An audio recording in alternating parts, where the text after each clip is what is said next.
adversity early on into the season, specifically after South Florida and where this team has grown now. So Tommy Rees right now here on the next round. I think everybody kind of just kept going, and there were some hard times, and that's part of this game, but I think ultimately we've become better for it. Our players just kind of kept working, never really dipped in their belief of what we could become, and, without that adversity, I don't think, we're in the spot we're at right now. And so, as a guy that's in front of the group, and we always talk about it being a we, us, our offense, I'm extremely proud of the effort and the work that's been put in to become where we're at. It's not about me. It's not about any individual. It's about the group collectively putting in the time and effort to get to where we've been. And look, hopefully we continue to build off of that momentum. And, our focus is on the task at hand. And that's one thing our group has done a great job all year is, what are we trying to accomplish today? And let's focus on that. His stock is way up. Oh, boy, is it. I was going to say, a guy that really doesn't get enough credit. Alabama fans were really critical on Bill O'Brien. They were critical with Pete Golding. Tommy Rees is doing a great job, and everybody talks about Jalen Milroe, and, hey, that's all well and good. But I think Tommy Rees is getting as comfortable and more comfortable. It's almost like these two have grown together. Yeah, I think if you're Tommy Rees and you can come back and Milroe can have that Heisman-winning type season, I'm not saying he wins it. He may. I don't know. But if he can be a New York finalist for a Heisman, that's a head coaching job for Tommy Rees. He'll be a head coach. Yeah, and I don't think these guys are too young now. So Tommy Rees will be 32 years old. Yeah. That's right. Sean McVay's been the youngest coach in the NFL for 7 straight years. I think Tommy Rees says if this continues, Jim, if it continues the way it is, I want to throw that if out there because, to your point, there was a time this season where people were killing the guy. If it continues this way, his problem will be taking a job too quickly and not being patient. Right. But if he, say, comes back to Alabama next year with Jalen Milroe, and then Nick Saban decides after next year, and they have a successful year again next year, I'm not saying he would get the job, but he'd be in the conversation. Well, and Julian's saying if he is what everybody thinks he is, and listen, 5-star guys flame out, 5-star guys hit sometimes, so you just don't know. But if Julian Sayin is what everybody thinks he is, Dunaway, you're going to go from Jalen Milroe to Julian Sayin. That's a good spot to be in. Well, I'll tell you this: Tommy Rees got a better chance of getting this job than Lane Kiffin. He's got a better chance of getting the job than Dabo Swinney. All it takes really, if Nick Saban hangs out a couple of more years, Tommy Rees continues to have really productive offenses. Saban loves the guy. All he's got to do is say, you know what? I think your coach is right here, and it's a done deal. One more soundbite, Rockstar. Cut number 5, brought to you by our friends at Urology Centers of Alabama and Southern Rubber, bringing our coverage of the Rose Bowl.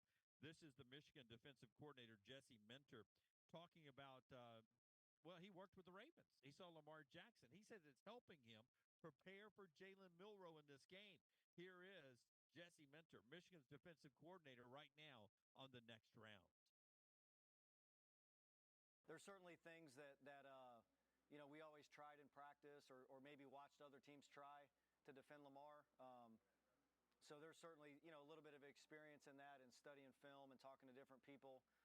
But I think he's his own player. He's played at a really high level. He's a different type of runner. He can run, he runs with power as well. And he really runs like a 225-pound tailback once he's in the open field. And I think the key is that's how you have to try to tackle him. You can't leave your feet. You can't you can't try to push him out of bounds. You have to tackle him as if he's Derrick Henry running the football. So That's pretty amazing. Yeah, well, Tommy Rees might be a head coach after next year. That guy, Jesse Minter, will 100% be a coach after next year. His dad, Rick Minter, was a head coach. Make sure to start your day at nextroundlive.com. Get caught up on the latest podcasts and videos from the live daily show, plus specialty shows such as the Mystery Fifth Hour.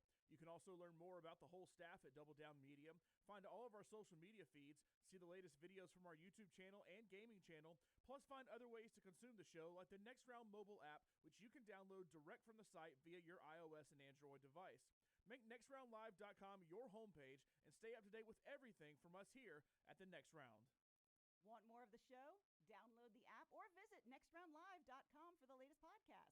The Mystery Fifth Hour, our not-for-all-ages podcasts like Bama and Bourbon, and the entire Double Down Media podcast family, all at nextroundlive.com and on the Next Round app. Jim Dunaway,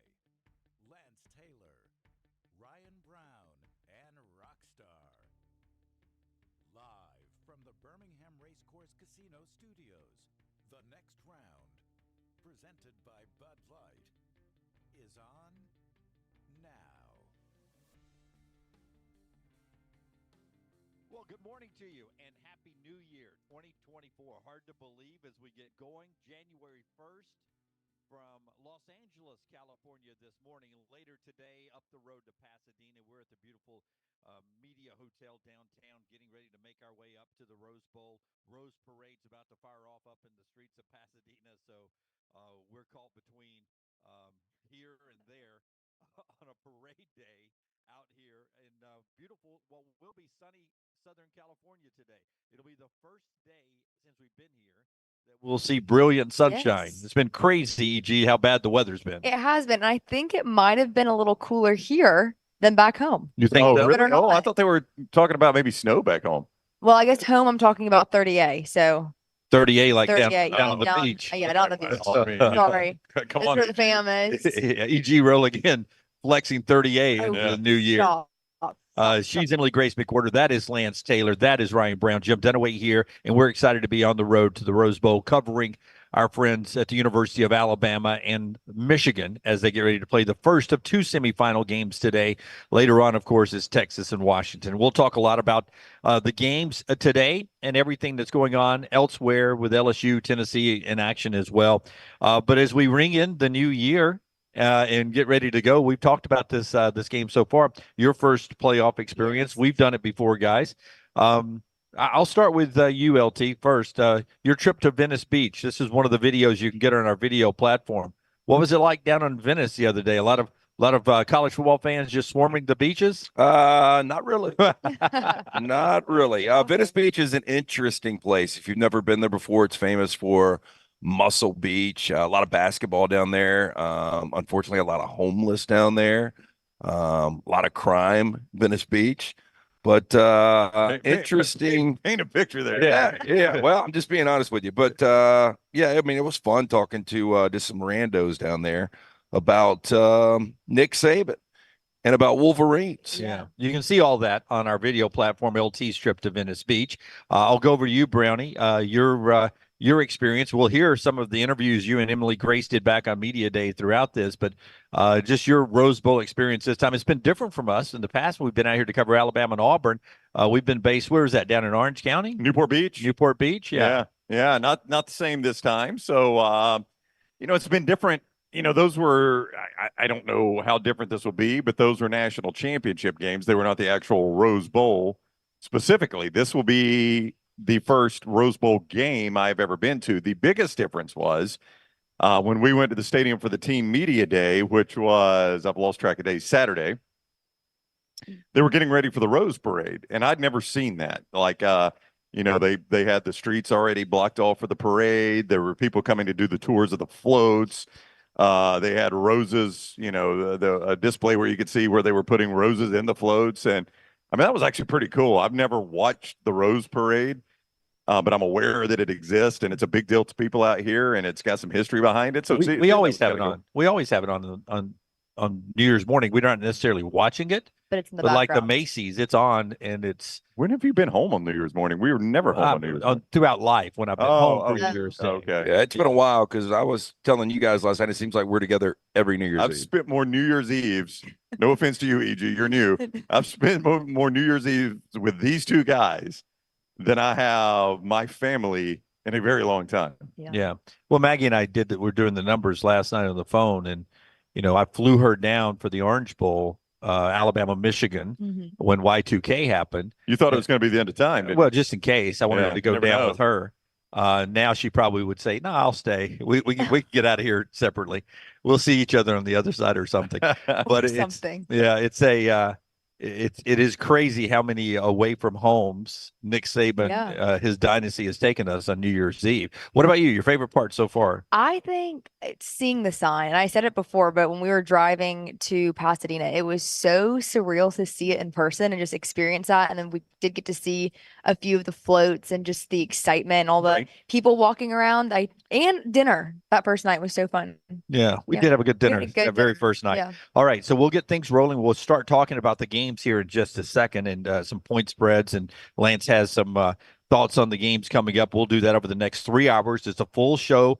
We're here in Pasadena. All the guys and girls are back there working in Birmingham today on this holiday, and we are thankful that you are with us and that they are such great teammates that they're also back at work today. So good morning to you, Rockstar, and Forrester and Tyler and Taylor Korn, who's in our social media command center, back from her coverage in Nashville of Auburn, and John Lunsford with a little vacation day. He's actually out here. Well, he'll enjoy the game himself. So we're spread out coast to coast, ready to go and into a new year here of 2024.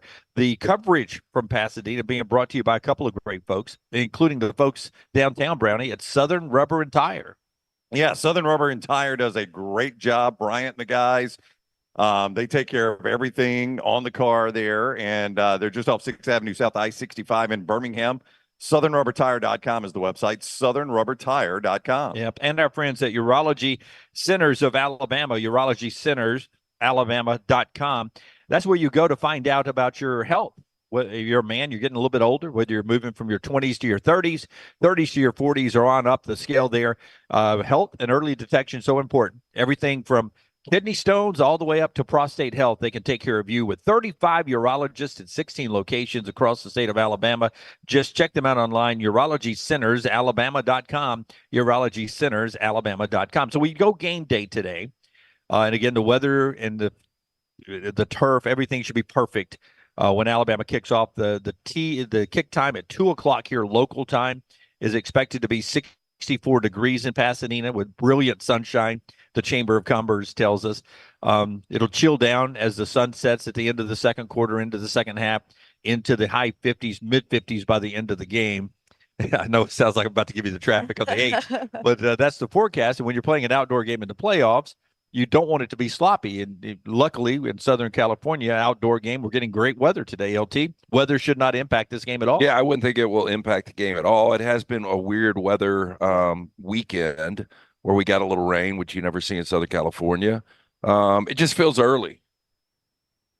You mean it feels early, like in the day? Yeah. Yeah. in the year? It is really in the It just feels really, really early. Yeah. Well, it is early. It is 7 a.m. out here. For those that don't know, I mean, our wake-up call today was 5 a.m. Local on time. January 1st, Yeah. local time. Right. 7. That's actually sleeping in back home for all of us. That's 7 a.m. But when you've adjusted to on the clock out here, our dinner last night by our body clock in Birmingham wasn't until midnight, right? Can we tell them about your dinner last night? No, we'll get to it. We'll get to it. It's a long-standing tradition. People are going to be shocked that he ordered wrong. Long-standing tradition. But it is early. But we had a chance to, we were at the team hotel a little bit last night, and we got to see the guys moving around. And, I thought to myself, because in my head, I try to always stay on my, showtime. In Birmingham, we're doing a show today, 9 to 12. So in my head, I try to make this 9 o'clock. So last night when we were leaving the team hotel to go to dinner, Terrion was getting on the elevator coming from seeing his family. And I was thinking to myself, dude, what are you doing out so late, man? It's game night. Be in the room. Then I realized 9:30. it's only really 9:30 here, luckily. I know. Terrion just getting started. I mean, no need to be in bed yet. Plenty of time before you. I did not make it till midnight local time. Oh, I didn't either. Lord, no. 11:46. I was Not a bit. No. I gave the old scap a good buzz last night before I went to bed and shaved. And I was afraid, because of where our rooms are. I'm downstairs, y'all upstairs. And it takes me a while to buzz the hair. I don't have like a professional thing. And it was going on, and felt like it was echoing because it was silent in our house. And I felt like, God, they're going to think, what is he shaving? It takes 10 minutes, but it's just a constant bzzz. And it was echoing in that bathroom. And I thought to myself, because one of y'all are right above me. I don't know who's right above my room, I think it's y'all. but it's right above me. And I just thought, somebody's about to start banging on the floor. I didn't hear and go to bed. anything. Yeah. Nope. All right. Not a sound. So the game, despite it being early today, and the parade's up there, and the fans have to get there early, but it'll be a packed house. A lot of Michigan fans in town. We've seen a ton of Bama fans too moving around town, right? Mm-hmm. I feel like there's been a lot of Bama fans, but there's been equally as many Michigan fans. I think I think it's been 3-1 Michigan. I agree. 3-1. It'll be a dominant Michigan crowd. This is one of those deals too, though, that like used to when teams had to come to New Orleans to play Alabama in the Sugar Bowl, it was a road game. That's right. Because Alabama fans have gone to the Sugar Bowl a billion times. This is Michigan's. I mean, they've come to this Rose Bowl. I can't remember, what is this for them? They're 20 something. They're 8-12, so 21st. Yeah, 21st Rose Bowl. So they've been doing this a lot, and this is a destination. Like Michigan fans at the start of the year, I mean, this is on their calendar, right? This is the Rose Bowl. It's on their calendar. Yeah. You know, hopefully we have a good enough year that we're at the Rose Bowl. We'll go see John and Susie at the same tailgate we do every time we're out there. We'll go eat at such and such place. They know the place. Really cool. Well, they hadn't been here in a while. Did you guys realize this is Jim Harbaugh's first Rose Bowl? To actually be in the Rose Bowl. How about that? Yeah, as a coach. As a coach. Yeah, he's one of few, if the only, to play in it and coach in it now. I don't guess I realized this is his first Rose Bowl because not his problem. This is a good problem to have. But when he got good, he got playoff good. He didn't get Rose Bowl good. Right. So that's interesting that this is his first Rose Bowl. Yeah. Yeah. We are represented by a Big 12, a Pac-12, a Big 10, and an SEC team in this 4-team playoff today. So let's give you the starting morning lines from our friends at mybookie.ag, mybookie.ag. Let's start the day off, Brownie, just telling us where the point spread is. It's been around 1.5 and 2 this whole time, and it has not budged off of that, Brownie. What do we have today as we get to game day? You've seen it bounce up to 2, back down to 1.5, up to 2, back down to 1.5. So now as we get to game day, it is still at 2. Michigan favored 2, Texas favored 4. And the other games we'll talk about a little bit later on, LSU favored 9 over Wisconsin. Oregon favored 18 over Liberty. Tennessee favored 5.5 over the Iowa Hawkeyes. And again, Michigan favored 2, Texas favored 4 in the semifinal games, the Rose Bowl and the Sugar Bowl. MyBookie.ag has a special sign-up bonus for you. When you go to MyBookie.ag, you make your initial deposit, use code NEXTROUND, the code NEXTROUND, and they will give you a special sign-on match there. MyBookie.ag, code NEXTROUND, MyBookie.ag, code NEXTROUND. All right, so let's just add a simple question. And we've got the chat room fired up out here in SoCal as well. So typical stuff you fire in there. Brown will give us some comments throughout the show of you guys over there. And we'll get to some initial comments right here in the opening segment in just a second. But let's go with the simplest question out there is. Alabama, if they win the game today, how do they win the game? What's the key for them in winning the football game? EG, start us off. Stop the run. Stop the run. Make JJ McCarthy uncomfortable. That's where he thrives. Stop the run. Stop the run. Easy answer from EG. Easy. LT?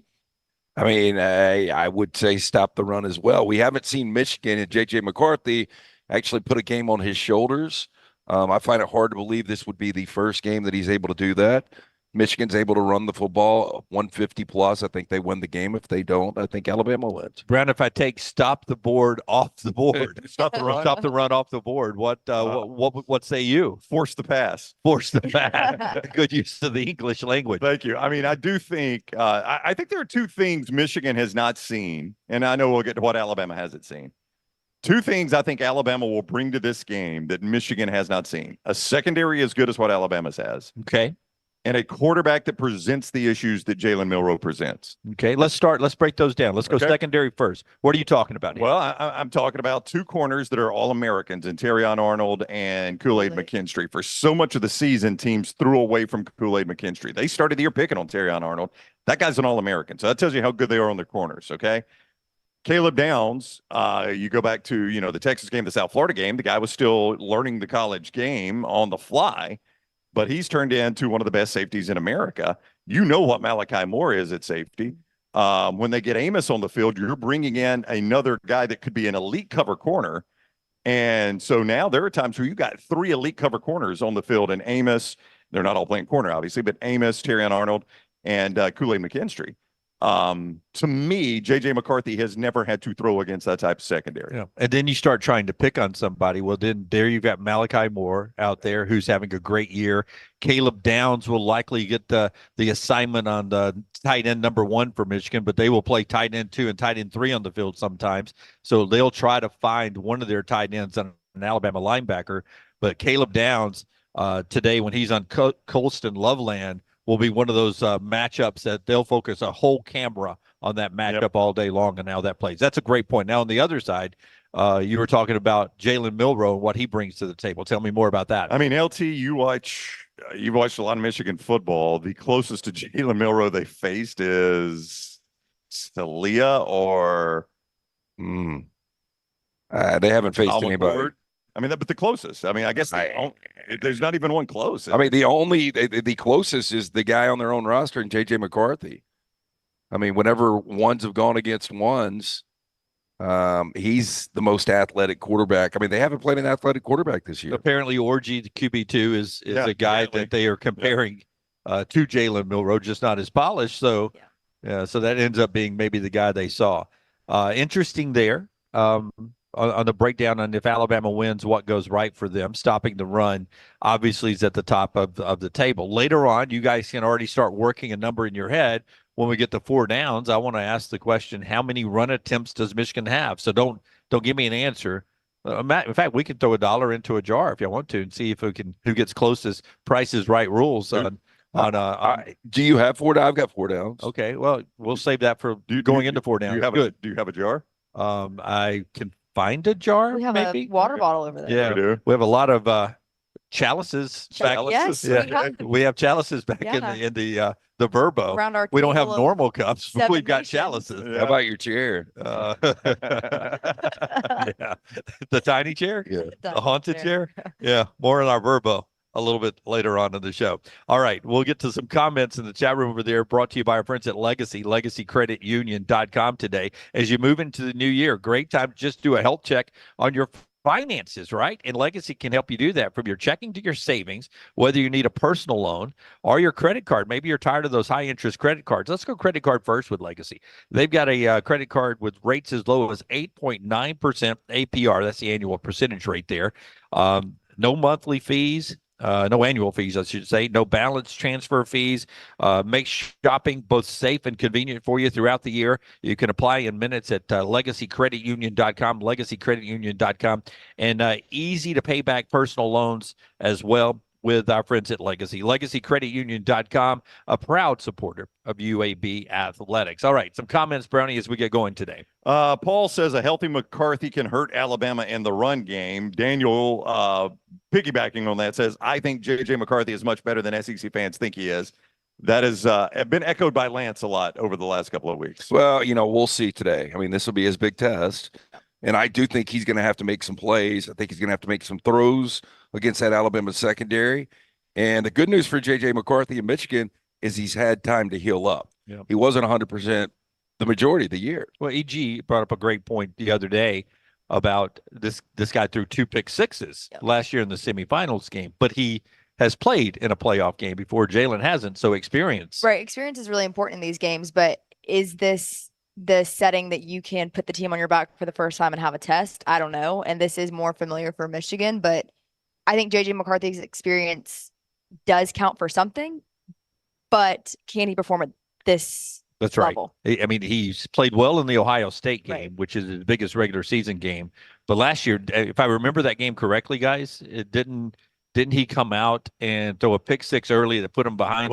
Put him behind, and he threw a pick six late that sort of ended it, right? They came out and went right down the field, Lance. Michigan did, and then Harbaugh got stuck on that 4th down. I can't even remember what the yardage was.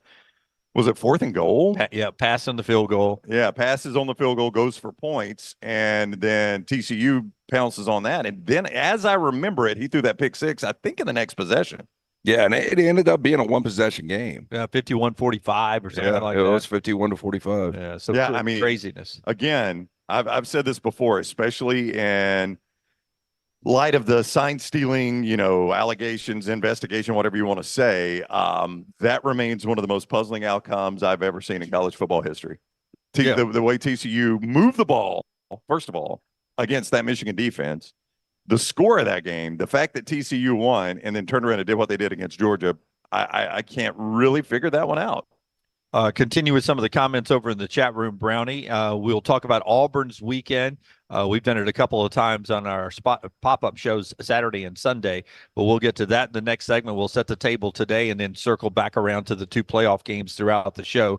What are the guys talking about in the chat room? Paul says if Bama can hit some intermediate passes, it will be a blowout. Rarely do you say intermediate passes are the keys to a blowout, but well, I mean the stats and what everyone's been talking about all week is how Jalen exceeds the whole country at deep passes. His passing percentage of deep balls 20 plus, I think, is more than and better than anybody else that's still playing in the playoffs. Yeah, I think it's that medium pass that has haunted him at times. Yeah, even when Jalen Milroe was struggling early on, he still threw a great deep ball. He's extremely accurate in that sense. But his 2 key interceptions against Texas were intermediate passes, right? They were the ones that Paul's saying they'll need to connect on today. Richard says, I think Harbaugh's going to try and do some trick Q plays like Kiffin and lose the mental game. It's sort of built into their it's ingredients in their pie. And Brownie, they come into games with some trickeration every game, right? Yeah. I mean, when they need it, against Penn State, obviously, we keep going back to that second half against Penn State. That was something like you'd never see in modern day football anymore. They didn't really need any trick plays in that one. They were just able to line up and run it. And that is something I don't think they can do, that same game plan against Alabama. So maybe they go to some trick plays. I don't know that it's going to be Kiffin level with Harbaugh. But I mean, it was a point yesterday in the news conference where Nick got asked, about Jim Harbaugh likes to run the trick plays. And he says just their formations, their offense, their misdirection, their motions. That's sort of what Jim Harbaugh likes to do. He plays off of that. And that's how it works out the back door. All right, so there's our opening segment. We'll circle back and hear from Hugh Freeze on what went down up in Nashville. Disappointing trip for Auburn and for a ton of fans who made the trip up there. We'll talk about that and everything else that has happened this weekend as we roll through some of the best and worst of the weekend in our next segment. On the road in this 2024 year, always with our friends at JohnsonRVCenter.com. JohnsonRVCenter.com. Heck, if Bama wins today in Pasadena, you can get up and see Nick early on next week and get a ride to Houston. You think Nick's going to give us a ride to Houston? He offered last night, didn't he? I'm just saying, go buy your own and take it to Houston. So what a great first trip. Just cut out the middleman, right? Yeah. Go straight there.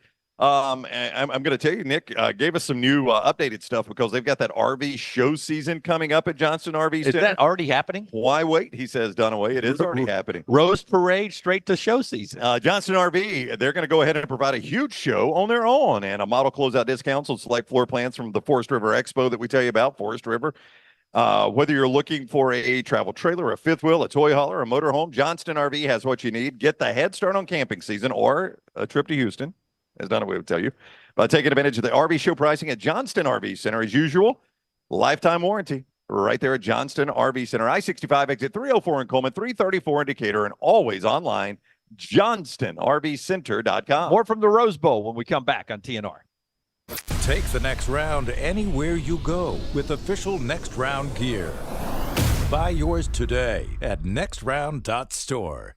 Southern Rubber Tire is the choice for tires and service in downtown Birmingham. Bryant, the guys can handle any of your automotive needs and carry all major tire brands. From brakes to alignments to oil changes and more, no job too big or too small. Southern Rubber and Tire, conveniently located on 6th Avenue North near I-65. You can check them out online today. Go to southernrubbertire.com. Let them know you heard it from the next round. Before you get on the road in 2024, head into Southern Rubber Tire. When it comes to great clothing, I love comfortable clothing that I can also wear to the golf course or anywhere I go. I get that from Roback. Ryan Brown here for the next round. Whether it is the softest hoodies you'll ever find, they're great quarter zips, the polos, the pants, the crew necks, you can get them all at Roback.com, and we're helping you save. Your first order at Roback.com can get a 20% discount when you use code TNR20. That is Roback.com, code TNR20 for 20% off your initial order at Roback.com. Bet anything, anytime, anywhere with MyBookie.ag. All the games, player props, great parlays, and all right there at MyBookie.ag, right at your fingertips. And right now, you can get a special sign-on bonus when you make your initial deposit by using code NEXTROUND. That's MyBookie.ag, code NEXTROUND for that special sign-on bonus. MyBookie.ag, code NEXTROUND. Bet anything, anytime, anywhere with MyBookie.ag. There are so many things I love about Walk-Ons. Authentic, mouth-watering Louisiana cuisine prepared fresh daily from scratch. A great beer selection and TVs everywhere to watch the big game every day of the week. And of course, they've got 2 great locations on Highway 280 and 119 and at Hoover near the Hoover Met. Walk-Ons is also a great place for happy hour, 2 to 6 Monday through Friday with $5 moonshine swirls, $5 house pours, and half-price appetizers. And it's an easy take-home experience for the family as well. Highway 280 in Hoover with Walk-Ons. Hey, Lance Taylor from the Next Round to tell you about our friends at Gutter Cap. Gutter Cap's that patented aluminum cover system that fits over most existing gutters to keep out debris and eliminate that gutter cleaning. It's backed with a lifetime warranty, almost 20-year service record right here in Birmingham. Stay off that dangerous ladder forever. 45% off the retail price now if you call guttercapbirmingham.com. Call my good friend Chris Stewart now, 205-823-2212. Cap it, don't snap it. It's Gutter Cap. The Double Down Media podcast family is live and full of content for all ages. The Mystery Fifth Hour gives the Next Round hosts a chance to talk about everything but sports. Pour a glass of Bama and bourbon, our weekly college football conversation, while sipping some of the most interesting pours in the bourbon world. And our Not For All Ages podcast, The Last Call, presented by Redmont Vodka. LT has in-depth conversations with personalities like Clay Travis and Taylor Hicks. Find those podcasts and more by searching The Next Round on Apple and Spotify. And remember to like and subscribe.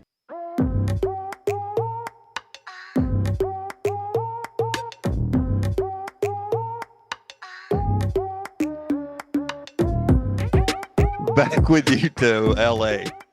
Downtown L.A. is where we are. And we're getting ready to, when we're done here, make our way to the Rose Bowl. And it's been an ongoing debate on whether or not we'll make it on time. It's 4 hours. Dunaway thinks. All right, I'm just going to tell the people back home. There is this rock star. You know Dunaway, right? I've met him on occasion.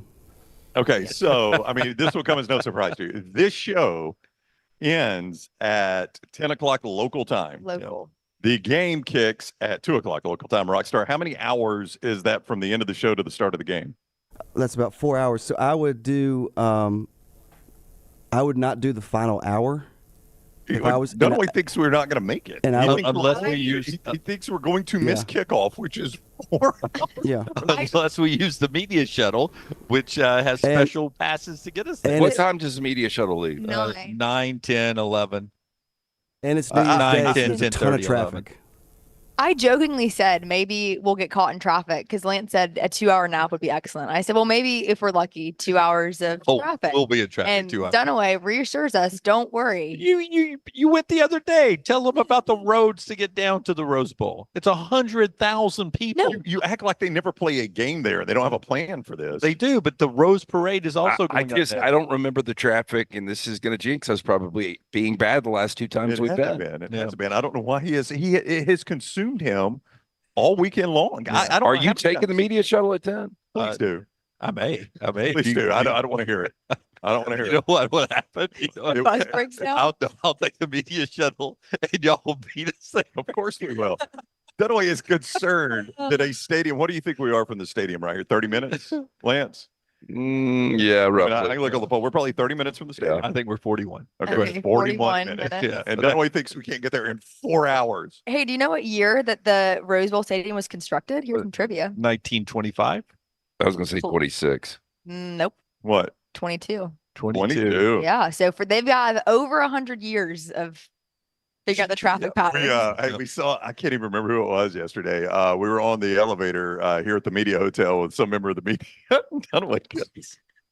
They're like, you guys going to the media party tonight? Like, no. And he's like, okay, I guess I'll see you at the game. Jim goes, do you think traffic's going to be bad? I was like, my God, Jim, you got 4 hours. The show being brought to you today by our friends at Hemp Hill Services. Best and worst of the weekend every Monday, brought to you, LT, by Hemp Hill. Guys, just in case while LT tells you about Hemp Hill, would you guys alert us on what happens the first few drives of the game via our social media, just in case? Please, in case I miss it. We are 9.4 miles away from the Rose Bowl. 9 miles. I think I can walk in 4 hours. I could. Yeah. We're only 9.4 miles. Yeah. It feels so far away. I mean, if you walk a slow pace of 20 minutes, then you're looking at 3 hours? We can get there when walking. Yeah. Let's walk. Let's walk. I tried to join in the Rose Bowl marathon. That was the dumbest. I mean, the funniest thing I've seen you do. Right now, 22 minutes to drive there. It's sunrise. I'm going home taking a nap. Okay. Yeah, I'll see you there. You go home and take a nap. I'll go to the shuttle. $69 tune-up right now. Call Adam Chad Andrew, the guys at Hemp Hill Services. Make sure your unit ready to keep up with that changing weather. 205-229-2090.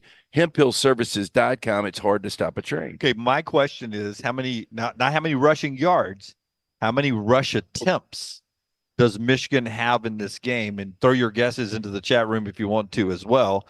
Just give me a guess. Brownie, I'll start down with you and you come work your way all the way over to me. But how many rushing attempts? How many times do they try to run the football against Alabama? So that's one thing I will say about Jim Harbaugh. Even when the run is not there, he is very disciplined about continuing to hammer the run and not just go straight air raid, right? So I'll give Harbaugh credit for that. Now, I will also say, at least the statistics don't tell you that Michigan's rush attack is as good as most people think it is. Like, to hear people talk about the way Michigan runs the ball, you would think they are number 1 or 2 in the nation. Right. And they're not. With all of that said, I'm going to say Michigan has 28 rush attempts. Ooh, I'm going higher. Yeah. I was going to put it around 35.5, and I would lean over that.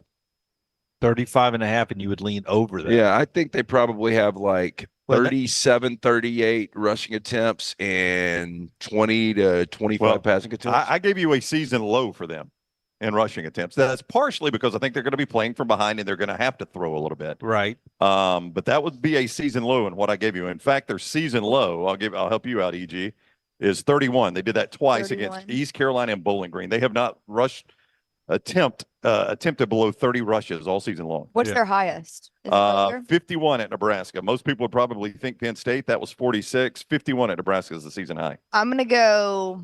I do think Alabama will be able to stop it. My initial was 41. I don't know why. That was like my initial guess. Yeah. Like when we said that. 41, but I feel like that's too high. Well, I think so 37. I think it's 41. Michigan's probably in a good position in this game if they've rushed it 41 times. The reason for my question, Brown, is that if they hit their numbers, magic number, that they want to rush the football, that means they're playing their pace of the game. They're not behind like Brown is saying they're going to be, and they're playing their pace. Yeah. If they have 41 attempts, then they're in a good spot. And Zach says 34. Jeff says 30. Brett says to win, they need 40 or more. Yeah. Troy says have to have 30 plus minimum. Richard 30 plus. Charlie, our buddy Charlie Batella, a Michigan fan, 37 is what he says. Keith says under 35, they're gonna have to pass. Bobby says if Michigan rushes 40 times and McCarthy gets 60 plus yards in those rushes, Michigan wins. I would 100% agree with that, actually. Yeah. And that's something, Lance, that Carson Beck's not a big running quarterback, so Alabama didn't face that. But Peyton Thorne, the last time Alabama faced a somewhat mobile quarterback, Lance, they had issues with that. Yeah, look, and J.J. McCarthy is more mobile than Peyton Thorne. J.J. McCarthy's a much better quarterback. Now that he's healthy. Had the ankle sprain that bothered him really the entire season. Actually, if you just go back to the last 2 times, now Jaden Daniels is elite. Yeah. J.J. McCarthy is not Jaden Daniels, but the last 2 times Alabama faced a good run quarterback, they had issues with it. And Jaden Daniels and Peyton Thorne. And I don't even know if I call Peyton Thorne a good run quarterback. He just had these odd games like Georgia and Alabama where the 2 best teams they played where he was able to run the football. It's kind of weird. That was very unique. Yeah. It was. But you were nodding. You were agreeing with Yes, yes, I was. And I think that they haven't seen that, and it'll give them some trouble. But what did Alabama face in Auburn that Michigan can do better? And I think it's a good running quarterback. To me, Michigan's offensive line is light years better than, even with Zinter out, better than Auburn's, right? Auburn had success running. Now, will they use the same style blocking schemes? Can Alabama adjust to those blocking schemes? They had problems at Jordan-Hare Stadium. Is it just because it was at Jordan-Hare Stadium? I think that has a lot to do with it, because I continue to point to that Auburn game too, because Michigan's personnel is much better, and there is something about Jordan-Hare. There's something about that rivalry. And I do. I mean, it feels like the Iron Bowl's been an eternity ago, but I think Lawson was a little bit banged up in that game too, so that can have an impact when you're. And you made the mention last night in our New Year's Eve show. If people want to go back and watch that, it's wherever you get our show, always on demand. This is as healthy as you'll find Alabama. Yep. Alabama has a very light injury report. Jace McClellan coming back and Kool-Aid coming back, and he's cleared protocol. So everybody's basically sitting on G, waiting on O. I want to ask Lance this, though, because I did not get to watch this game. I will confess up front, because we were at the SEC championship game. You had stayed back in Birmingham to watch all the games.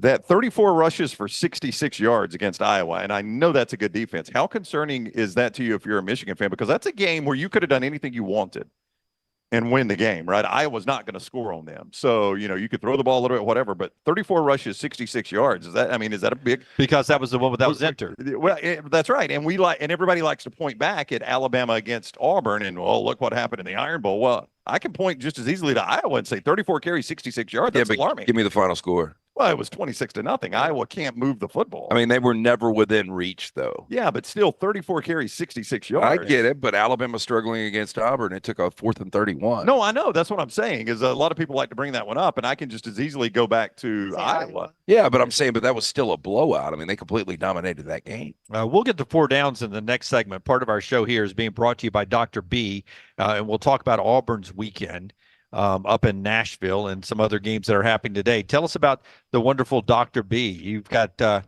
California flow going underneath that hat. Get that salad. Yes. Dr. B offering Sensus Transdermal Infuser. This enables Dr. B to get various medicines and therapies into the scalp where the hair follicles are without using any injections. This is revolutionary. Dr. B can pinpoint delivery of a patient's genetically specific products without any needles. I do the 3 non-invasive treatments on the couch, 30 minutes each per week. That's it. T3hair.net. My hair has more than doubled in thickness since I first went to see Dr. Beckenstein. Call today. Get that consultation scheduled. 205-319-0316. That's 205-319-0316. And tell them the next round sent you. I'm still amazed at what went on up in Nashville without Talia Tungavaloa, their starting quarterback, Maryland. You get a win for the Terps over the Auburn Tigers. First, before we talk about what Hugh said after the game, Hugh Freeze, tell me what you thought about that contest.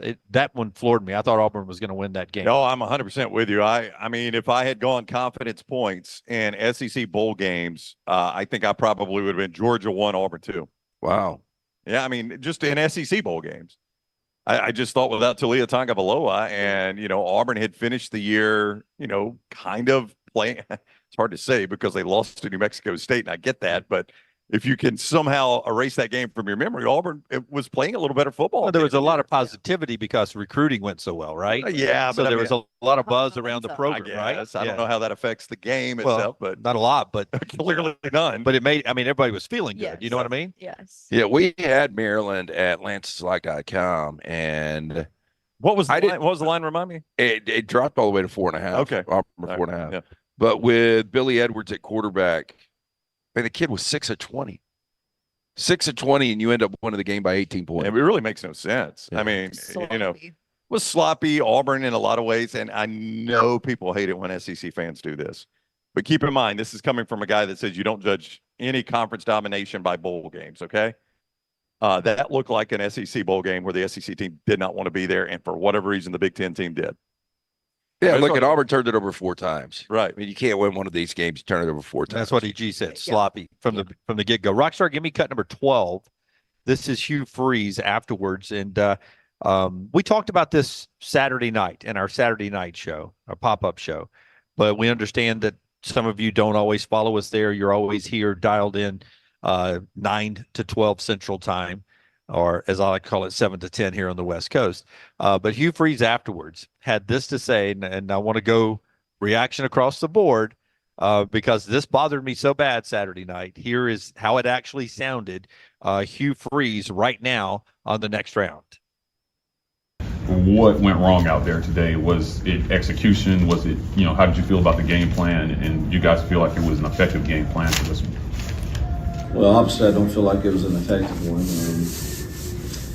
I didn't get too involved in it for most of the part until this week because of recruiting, and really wanted to kind of evaluate everything about our program. but we did protect the passer real well, and it wasn't all the O-line. There were sometimes the backs didn't get the protection right. But anytime you struggle like we did, it's not. I don't feel like the plan was great. I didn't get too involved in it this week, and that did not sit well with me on Saturday night. I mean, that's basically throwing your coaching staff, your players, everybody under the bus. I mean, own this if you're Hugh Freeze. Look, we weren't prepared. It's on me. You're making $6.5 million for a reason. Take accountability. Yeah, I mean, every coach in America has had to deal with what Hugh Freeze is talking about there. So, I mean, did Mike Locksley not recruit and get more involved? I don't know. I mean, you look at Maryland's recruiting, probably did. This has been I think it's a bad look for Hugh Freeze. I think it's a cop-out for Hugh Freeze. But it has been something he has said all year that he has not come out and said it this way. But essentially, Hugh Freeze this year has said, I am willing to sacrifice the on-the-field product this season. Or let me back up. I'm willing to sacrifice my contribution to the on-the-field product this season to recruit the off-the-field product for next year and years beyond. Now, he can't come out and say that because you would completely lose the locker room if you said, I'm going to sacrifice this year for the future of Auburn football. But isn't that what he's saying? No, he is saying it, and I'm saying he hasn't said it in those words, but he said some variation of that several times this year. Several times. Yeah. But can you imagine if one of the coaches that loses tonight, either in Sugar or Rose Bowl, if they came out and said, look, recruiting in this portal It just was took so all my time. worn down. It was just, I didn't get to implement the game plan I wanted to. And that's what I said on Saturday night. I said no other coaches, whether it's the Music City Bowl or the Sugar Bowl, are taking that stance or should take that stance, because the example that you're setting is there's no accountability. And when we lose, it's not my fault. Well, but I mean, even if what Hugh said is not, Nick Saban has said the same. Nick Saban has talked about the same issue. Nick Saban had a plan for it. Nick Saban said, I came in off the road recruiting, and my army of analysts and coaches presented me with, here's what we got, right? We joked about it. It was almost like the president's meeting every morning where he walks in the Oval Office and, Mr. President, here are our threats today. It's like Nick Saban came off the road recruiting, and he had his people ready to present. His staff to present. Here's what we've got, Coach. And so that's on Hugh Freeze if you didn't have a better plan for that. You got to have a plan for that, unless this calendar changes. Because here's the point we made the other night, Dunaway, after he said this, the night he said it. Next year, signing day is right before the first round of the college football playoffs. That's right. You better have a plan for this, because you're going to play a playoff game at some point. Unless they change something. Yeah. Wednesday is signing day. A playoff game is Friday or Saturday. That's right. Yeah. And so, I mean, you're going to have less time to get ready for a playoff game if you're in the playoffs. Yeah, there's a good chance your signing day, you're getting on a plane, traveling to a road playoff game on Saturday. Yeah. So, I mean, you better figure out a way to handle this. Yeah. I want to, real quick before we move on, he also said spending time evaluating the program. What does that mean? And why is evaluating the program not the game that you're playing? Yeah. In my opinion, it means he's going to make coaching changes. Oh, I don't think there's any doubt about that. Yeah. But specifically with the guy he basically threw under the bus that the game plan sucked. By the way, every game it sucked, it's your fault, not mine. I mean, he's already made coaching changes because he brought in Charles Kelly. But, Right. I mean, I think I would have to say Philip Montgomery's days are numbered. He has rolled him under the bus numerous times this year. It's very clear he's not happy with that. Yeah. All right. We'll get to 4 downs and back to the playoff games today as we continue on from here in Los Angeles. Before we make our trip up to Pasadena, I do want to make a programming note for you. 2 items that are out there on our platform, our coverage being brought to you out here by our friends at Southern Rubber and UCA.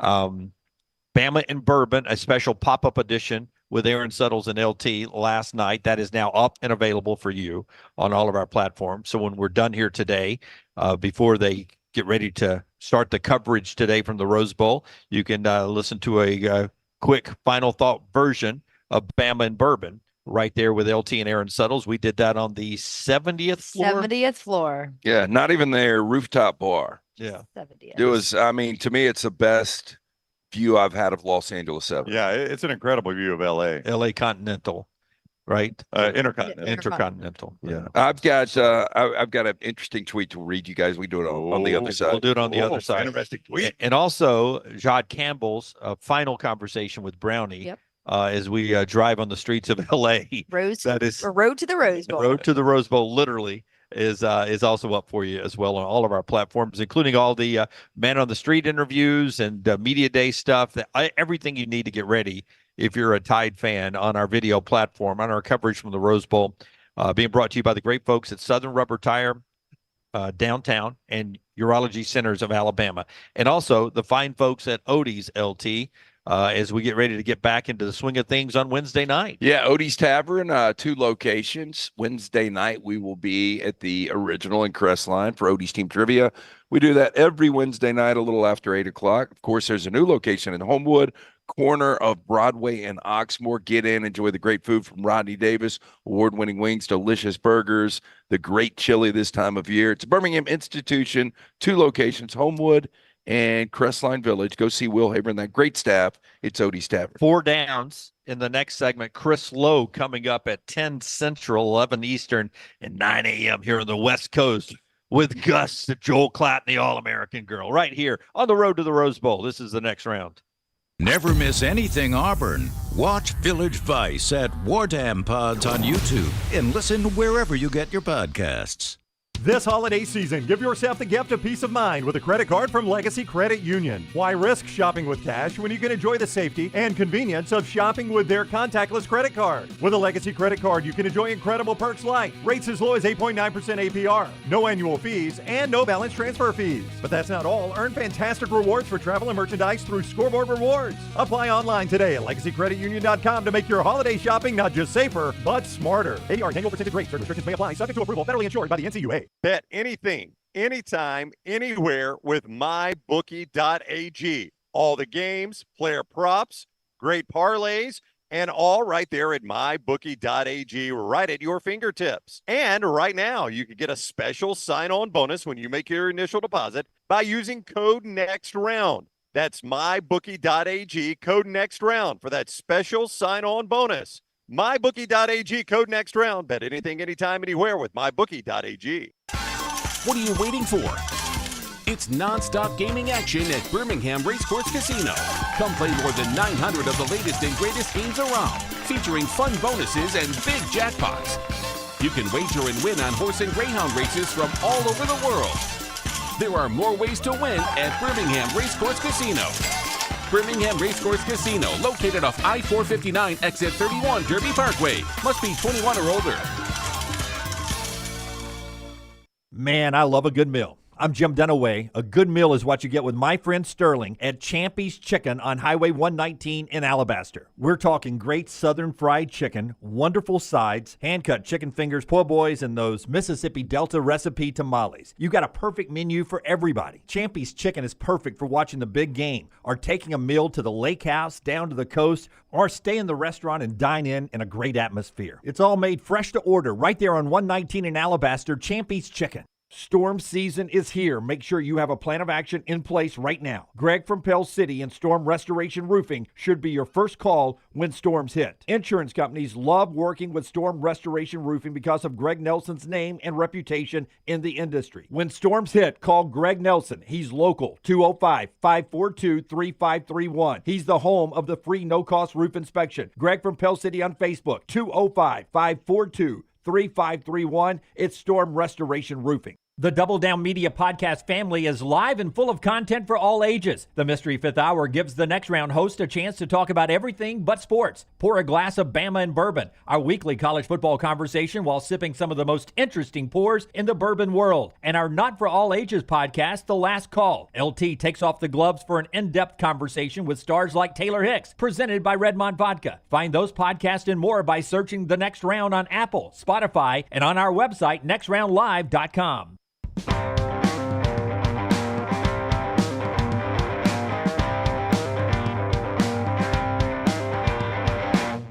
All right, so 4 o'clock Central Time for the Rose Bowl, 2 o'clock out here. And then after that is Texas and Washington. We'll talk about that game coming up momentarily.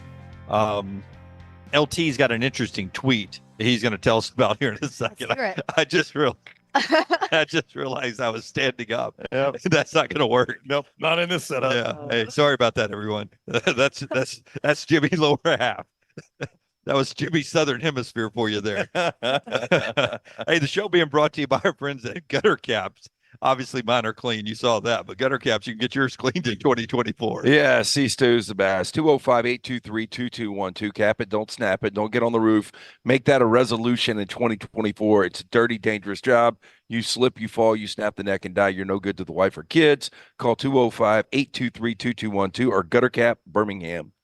I did that just so I could be in Taylor's 2024 blooper reel. Oh, 365 days from now. If you miss all 4 of those she sent out over the Christmas break, those were hilarious. Tell me the tweet that you've got here from someone. Yeah, I just buddy of mine, Bama fan, said, "What do I not know about this?" So the tweet comes out from, it's a college football site. We picked Bama to beat Michigan, but if there's one thing that has me really second guessing, it's this Vegas line. Vegas is tremendously exposed if Bama wins, and they're not hedging at all. I feel like Vegas knows something I don't, which isn't uncommon. It is not. I mean, your guess in those types of situations, give me 65%. 65% of the time they're right? Yeah. Okay. And I saw an analytic today that had Alabama a 40% chance of winning this game, which is for the analytics, for a 1.5 point underdog to only have a 40% chance. That was kind of interesting. Yeah, too. That's a weird analytic. I would agree with you on that. Well, take me back to 2012 season at Bama and Notre Dame. Was the feel in Vegas that it was going to be a brutal beatdown? Yeah, I remember at Lance's Lock, we laid it. And I remember after I guess I wasn't sitting with you guys. What was the number? I think it was close to Alabama 10. Yeah. And I remember after the first drive, I was with Jimmy Anthony, and I said, this is going to be a bloodbath. Yep. And you could just tell. You guys on the field could tell. Well, this is different. I'll say this, though, real quick. Who was it that was talking about the eye test? I think it was Brock Heward. And he said, as far as like off the bus, the best-looking team, he said, look, and I got to be honest, have not seen Alabama in person this year. He said, but I've seen Texas multiple times. I've seen Washington. I've seen Michigan. He was like, Texas, but Michigan is right there with them. He said they look the part. Yeah, now I will say that on the field before that Bama Notre Dame game, you could tell a difference. 100%. We could tell the difference in 2009 with Texas. Texas. I remember. I'll never forget that. Yeah. Texas came to the media day, and they were just in the warm-ups, right? I mean, obviously not pads and all that. And I was like, my gosh, this is Texas football. When's the varsity getting off the bus? Yeah, these guys do What not year look. was this? 2009. They did not look like an SEC team at all. And now that one didn't show up as much, but I'm telling you, Notre Dame in 2012, that was when Nick Saban had time to build his roster. 2009 still wasn't even a full Nick Saban roster. Right. But in 12 it was. And Brian Kelly's Notre Dame team, you could just tell right away. Yeah, and that, I think there's a big, I've had a lot of people make that comparison. Like, this feels like 2012 Miami, Alabama, Notre Dame. Doesn't feel like that to me. Yeah. Chris Lowe will join us coming up at the top of the hour. Slice brings us 4 downs every day. LT has those for us. Tell us about our wonderful friends at Slice. Yeah, 4 locations created by the late Jeff Bajaga. His brothers continue to celebrate his legacy. Jason and Chris, get in, see them, tell them the next round sent you. 4 locations, the original in Lakeview, Vestavia, Montevallo, Crestline Park, coming soon to Homewood. For more information, slicebirmingham.com. First down. Fast you bigger number today. Oregon points against Liberty or J.J. McCarthy rushing yards? Oregon's playing Liberty today? Yeah. That's my girl's alma mater, man. Yeah. Big day for the Liberty fan. Flames. Oregon or J.J. McCarthy's what, rushing? Rushing yards, yeah. Oregon points, J.J. rushing. Dunaway, Oregon's an 18-point favorite at mybookie.ag. It's the biggest total of the day at 70. Yeah, I don't think Oregon will be engaged in this game, even though I guess Bo's playing. Bo is playing, yeah. I'm going to say more rushing yards for, now you count sacks. I'll say Oregon has more points. I'm going Oregon. Easy. Well, I'll say if J.J. McCarthy's got more rushing yards than Oregon points, could be. Yeah, I mean, I think Oregon's going to score around 40 points today. Yeah, Easy E over here says. Easy. Yeah. That one should stick. You don't want that one stick. I'm sorry, I was in L.A. I was trying Eric Wright, great rapper, but boy. I was trying to go straight out of Compton. One out for it. Yeah. I will go Oregon points as well. I don't think McCarthy will have that much. Yeah, I'm going to go Oregon points. To your point, I mean, in the NFL, this is a little bit different because the sacks don't come off rush yards; they come off pass yards. Right. But I mean, you get 2 sacks of J.J. McCarthy, it would be hard for him to get 60 rush yards at that point, unless he's killing Bama. Well, yeah. In that case, it's 41 big trouble. Yeah. Let's do second down. Bigger number: Bo Nix total touchdowns or Michigan total touchdowns? Oregon's playing Liberty today. We're going to talk about that. Let's see. Bo Nix total touchdowns or Michigan total I'll touchdowns? go Bo Nix total touchdowns. Yeah. Yeah. I mean, I'll believe it when I see it if Bo plays today. I mean, why is he playing? I don't even know the game's going on. Why is he playing? You think Bo knows? Why would he not play? I had this conversation with somebody last night about Will Anderson and Bryce Young playing in what is deemed a meaningless game. Oh, we were talking about Florida State and what an embarrassment that was. Yeah. That Florida State, everybody opts out. We'll get into that big picture, but that is a huge problem. And as Kirby says, a huge problem moving forward. If I'm an Oregon fan, I appreciate what Bo has done. If he wants to play, let him play a little bit. But at some point, I'm pulling him out and I'm putting other people in. See what they got. So, because if we're going to beat the crap out of Liberty, then well, I mean, why would you? You don't need to see what you got because you've got Dylan Gabriel coming in. Yeah, you've got Dante Moore coming in. The guy you've got, you can't play. Yeah. I'm letting Bo Nix do everything today. Yeah. So I would go. I think Bo Nix total touchdown is going to be 4. I think Michigan's going to be right around 4. No, I think Michigan's 17 points, so I'll go Bo Nix. Yeah, I got Michigan at 20 points, so I'll go Bo Nix. I had a higher. What was my score prediction yesterday? I can't keep up with you. I'm going to lean Michigan total touchdown. You had a high scoring game. I had a high scoring game, so that's why. I said, we're talking rows, not sugar. Yeah. I'll have to check it on that. It seems like it was 30-something, 20-something. 35 to 27? Something like that. Yeah. I'm still going to go Bo. Third down. Bigger number: Tennessee total touchdowns against Iowa. Good defense again. Yeah. In the Citrus Bowl, or Jalen Milrose total touchdowns overall against Michigan. I hate I'm going to miss this because I want to see Nico play, and I'm just, I may be able to catch bits and pieces, but always streaming it at ESPN Plus. I know. Watch this game and just go watch that somewhere to school. No, I'm not willing to do that. But in this 4-hour drive to the stadium, maybe I could watch the whole game. I am going to go. God, if we have to watch this first quarter on my phone, we'll never see the end of it. I think I would go Milroe total touchdowns. I think I will too, Lance. Yeah, because I think it's 3. I think that's about right. I'm interested in seeing Nico. I just don't know against this Iowa defense. Yeah, I don't think he's going to have a lot of success. Yeah. I haven't seen Nico, so I'm going to go Jalen. So this is what's going to say. I think Nico is a far better option moving forward than what Joe Milton would have been. But I think they would be better off today playing Joe Milton. Does that make sense? You mean they could have more success possibly? But I think it is the right move. That's what I'm thinking. Yeah. Future move. Yeah. Nico is the right move. Today move, Joe Milton would probably serve you better. Yeah, I mean, if the Tennessee players were like, our life depends on this game. Yeah, you go Joe Milton. You would go Joe Milton. I'll go Jalen. Let's do fourth down. Fourth down. I'm really excited about this Sugar Bowl tonight. I mean, I think it could be some serious fireworks. But if I asked you guys more total touchdowns, Michael Penix Jr. or Quinn Ewers? I'm going to go Penix. I think Penix will, probably – he's more mobile than Ewers, right? I'm going to go about the same. Yeah. I'm going to go big Quinn energy. I think Quinn energy. Yeah, Quinn Ewers. Okay. I'm going to say that this Texas secondary and defensive line has a little bit for Washington. Plays more like the Arizona game than it does. Are you like? I mean, the majority of people feel like we're going to get a rematch, Alabama and Texas. Do you feel that? I do. Yeah. I feel more confident about Texas over Washington than I do Alabama over Michigan. See, I feel more confident about Washington over Michigan than I do about this game. Ebony and Ivory. That's you and me, man. Is. That is our 4 downs, brought to you by our friends at Slice and also by our friends at Harbin's Outdoors. What a great guy. Jeremy Harbin. Wish he was out here with us, man. He's went to the Florida with us, and he always made sure I was hydrated.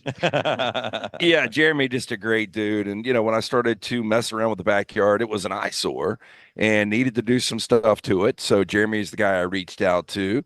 Scotty is showing you some of his great work. Just give me a second here, Dunaway. He could be useful here in LA. He could, yeah. He could be useful with the property we're on right now. That's my point. Could redo their backyard. Case in point. Yeah, talk about an ice. Big clean pools. Hot tubs. There's a kickball with some mud on it in the corner. Yeah, don't bother throwing that away. One thing Jeremy Harbin did, though, for LT is he put down some turf in the backyard for his dogs, fire pits. We saw that the other night. Yeah, all that. Was really good. Award-winning landscape company. They specialize in installing those custom fiberglass pools, landscaping, hardscaping. They do it all from the install to the lighting, final hardscapes around the pool, everything in between. Beautiful work. Find them on Instagram at Harbins_outdoors. See it for yourself or call or text Jeremy directly. Tell him the next round sent you. 205-300-0718. That's 205-300-0718. Chris Lowe is next, right here on the next round. Follow the Next Round on Twitter, Instagram, and Facebook at Next Round Live. This hour of The Next Round is presented by the Birmingham Racecourse Casino, now featuring 7 days of giveaways with your chance to win a share of up to $125,000. The more you visit the Birmingham Racecourse Casino, the more chances you have to win. Hey, Lance Taylor from the next round to tell you about our friends at Gutter Cap. Gutter Cap's that patented aluminum cover system that fits over most existing gutters to keep out debris and eliminate that gutter cleaning. It's backed with a lifetime warranty, almost 20-year service record right here in Birmingham. Stay off that dangerous ladder forever. 45% off the retail price now if you call guttercapbirmingham.com. Call my good friend Chris Stewart now, 205-823-2212. Cap it, don't snap it. It's Gutter Cap. Stop by the New York Butcher Shop and pick up the finest in certified Angus prime beef steaks and burgers, premium pork chops, ribs, and all-natural chicken cut to order just for you. Their chef-prepared entrees and side dishes are the perfect dinner-to-go choice for your family and are ready to heat at home. With a great selection of fine wines and desserts, the New York Butcher Shop is your one-stop dinner shop. 2 locations to serve you, Cahaba Heights and on Highway 119 in Greystone. The New York Butcher Shop, rare quality, well-done service. Fire damage to your home or business is something you never want to consider. Ryan Brown here from the next round. But in the horrible event it happens, Dry Tech is here to help. They respond quickly and will reply to you within 20 minutes when you call 205-637-0143. They're working for you, the customer, not the insurance company. They've got 5 crews ready to go 24/7. Don't call the insurance company first. Call Dry Tech. Just remember this website, mydrytech.com. That is mydrytech.com. The wait is over. Tonali has arrived. Beautifully distinctive Italian styling and performance. Come test drive the all-new 2024 Alfa Romeo Tonali plug-in hybrid at Alfa Romeo of Birmingham. The all-new Tonali offers best-in-class horsepower and torque, fastest 0 to 60 times in its class, plus best-in-class range with full electric charge. And best of all, qualified Tonali leasees are eligible for up to $7,500 EV tax credit factored into your lease. Hurry down to Alfa Romeo of Birmingham and experience the all-new Tonali. You want to look great while supporting your favorite show? You know the place to go is the official Next Round store at nextround.store. Yes, there are .store domains, and we have one. From shirts to hoodies to hats and all kinds of fun stuff, you can rep the Next Round anywhere you go. At the beach, Next Round hats to block out that sun. Up north in the winter, get you a comfy Next Round hoodie. Just need something to put your $20 beer in at a game? Get you a Next Round koozie and throw that thing in your pocket. You never know what stuff Jim's going to make me put in there next. Check it out. It's the Next Round store at nextround.store. Start your day online with our website, nextroundlive.com, the latest videos, podcasts, and college football stories. It's also a great way to stream the show or shop in the Next Round store. Stay connected by visiting nextroundlive.com. That's nextroundlive.com. Jim Dunaway, Lance Taylor, Ryan Brown, and Rockstar. Live from the Birmingham Racecourse Casino Studios, The Next Round, presented by Bud Light, is on now. All right, ESPN's Chris Lowe is here with us. Our coverage continues. We'll tell you more about Southern Rubber Tire and Urology Centers of Alabama and everybody who's bringing you our coverage from Los Angeles. But we've been reading this guy and talking to this guy for years of college football, and we were discussing how many New Year's Eve since Nick Saban's got there that we've spent with each other and not our wives or girlfriends. We're on the road a lot since Nick got there back in the day, and you've been covering this sport a long, long time. And well, here's Nick Saban still doing this at the age of 72. Yeah, well, you guys are going to be on the road New Year's Eve as long as he's there because they play for championships every year. It feels like it, Chris. I mean, think about it. This will, if what's the stat? So they have never, since he got there in 07, Bama has never gone more than 2 years without winning a national title. Yeah, it's insane, and could continue that streak if they win these next 2 games. Yeah, and since 2008, Nick Saban's been an underdog 8 times. He's won 6 of those games outright. A lot of people don't feel like they're underdogs in this game, though, and I wonder if they've used that as any motivation. You saw the Ravens last week against San Francisco. They were like, "Why are we the underdogs?"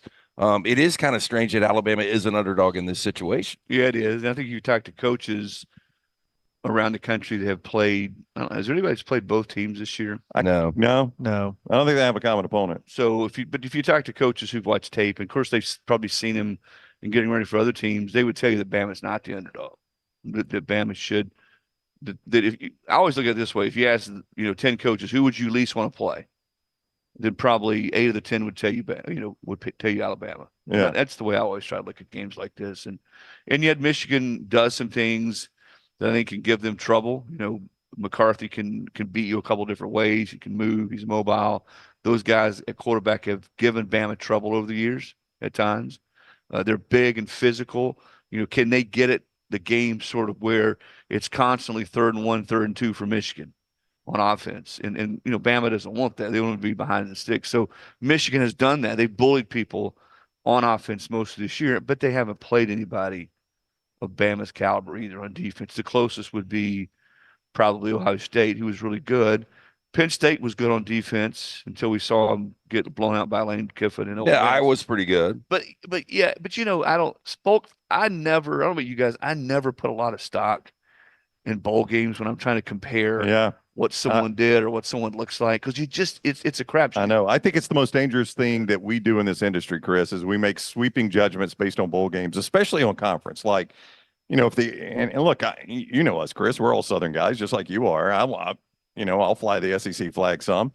If the SEC goes 9-2 in 11 bowl games, I don't think it makes them the best conference in the country. No, any more than if they go 2-9, they're not as good as they were supposed to be. So. I don't think that's the best gauge at all. And it's hard because everybody plays different schedules.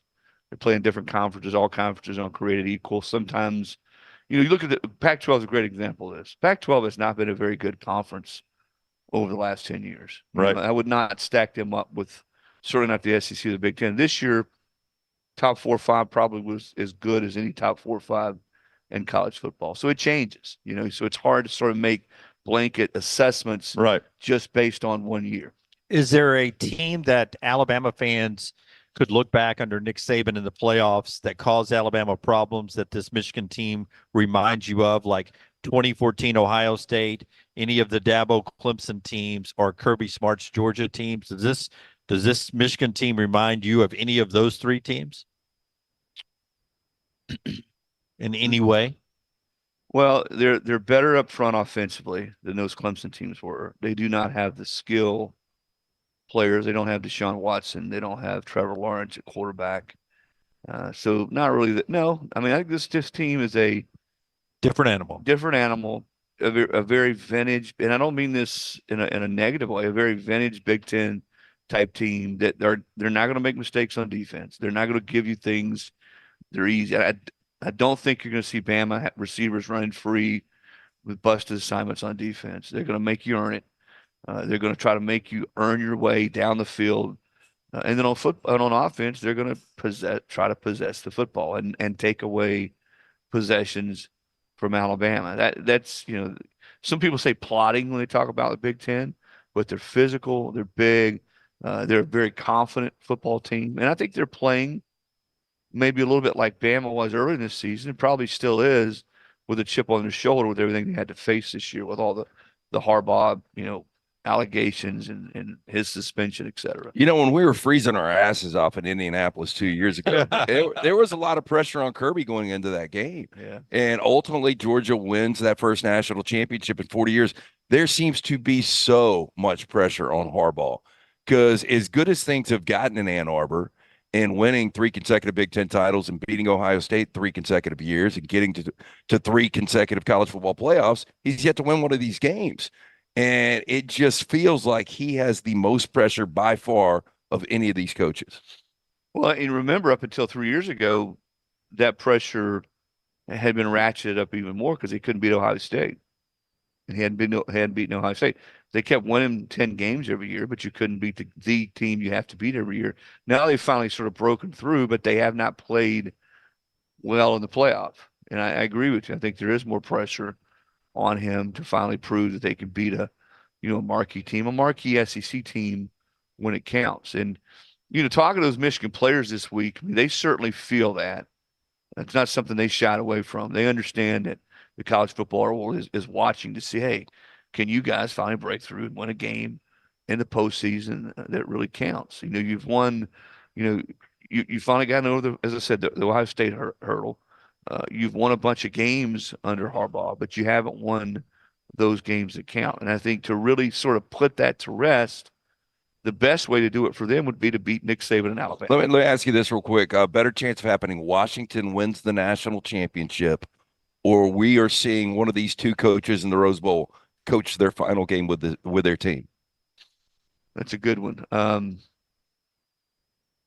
I would say probably one of these coaches coaching their final game. And I think if I had to put my money on one, it would be Harbaugh. I don't know that I think Harbaugh will be back next year. Well, it's going to be a bad look, though, if Harbaugh loses this game.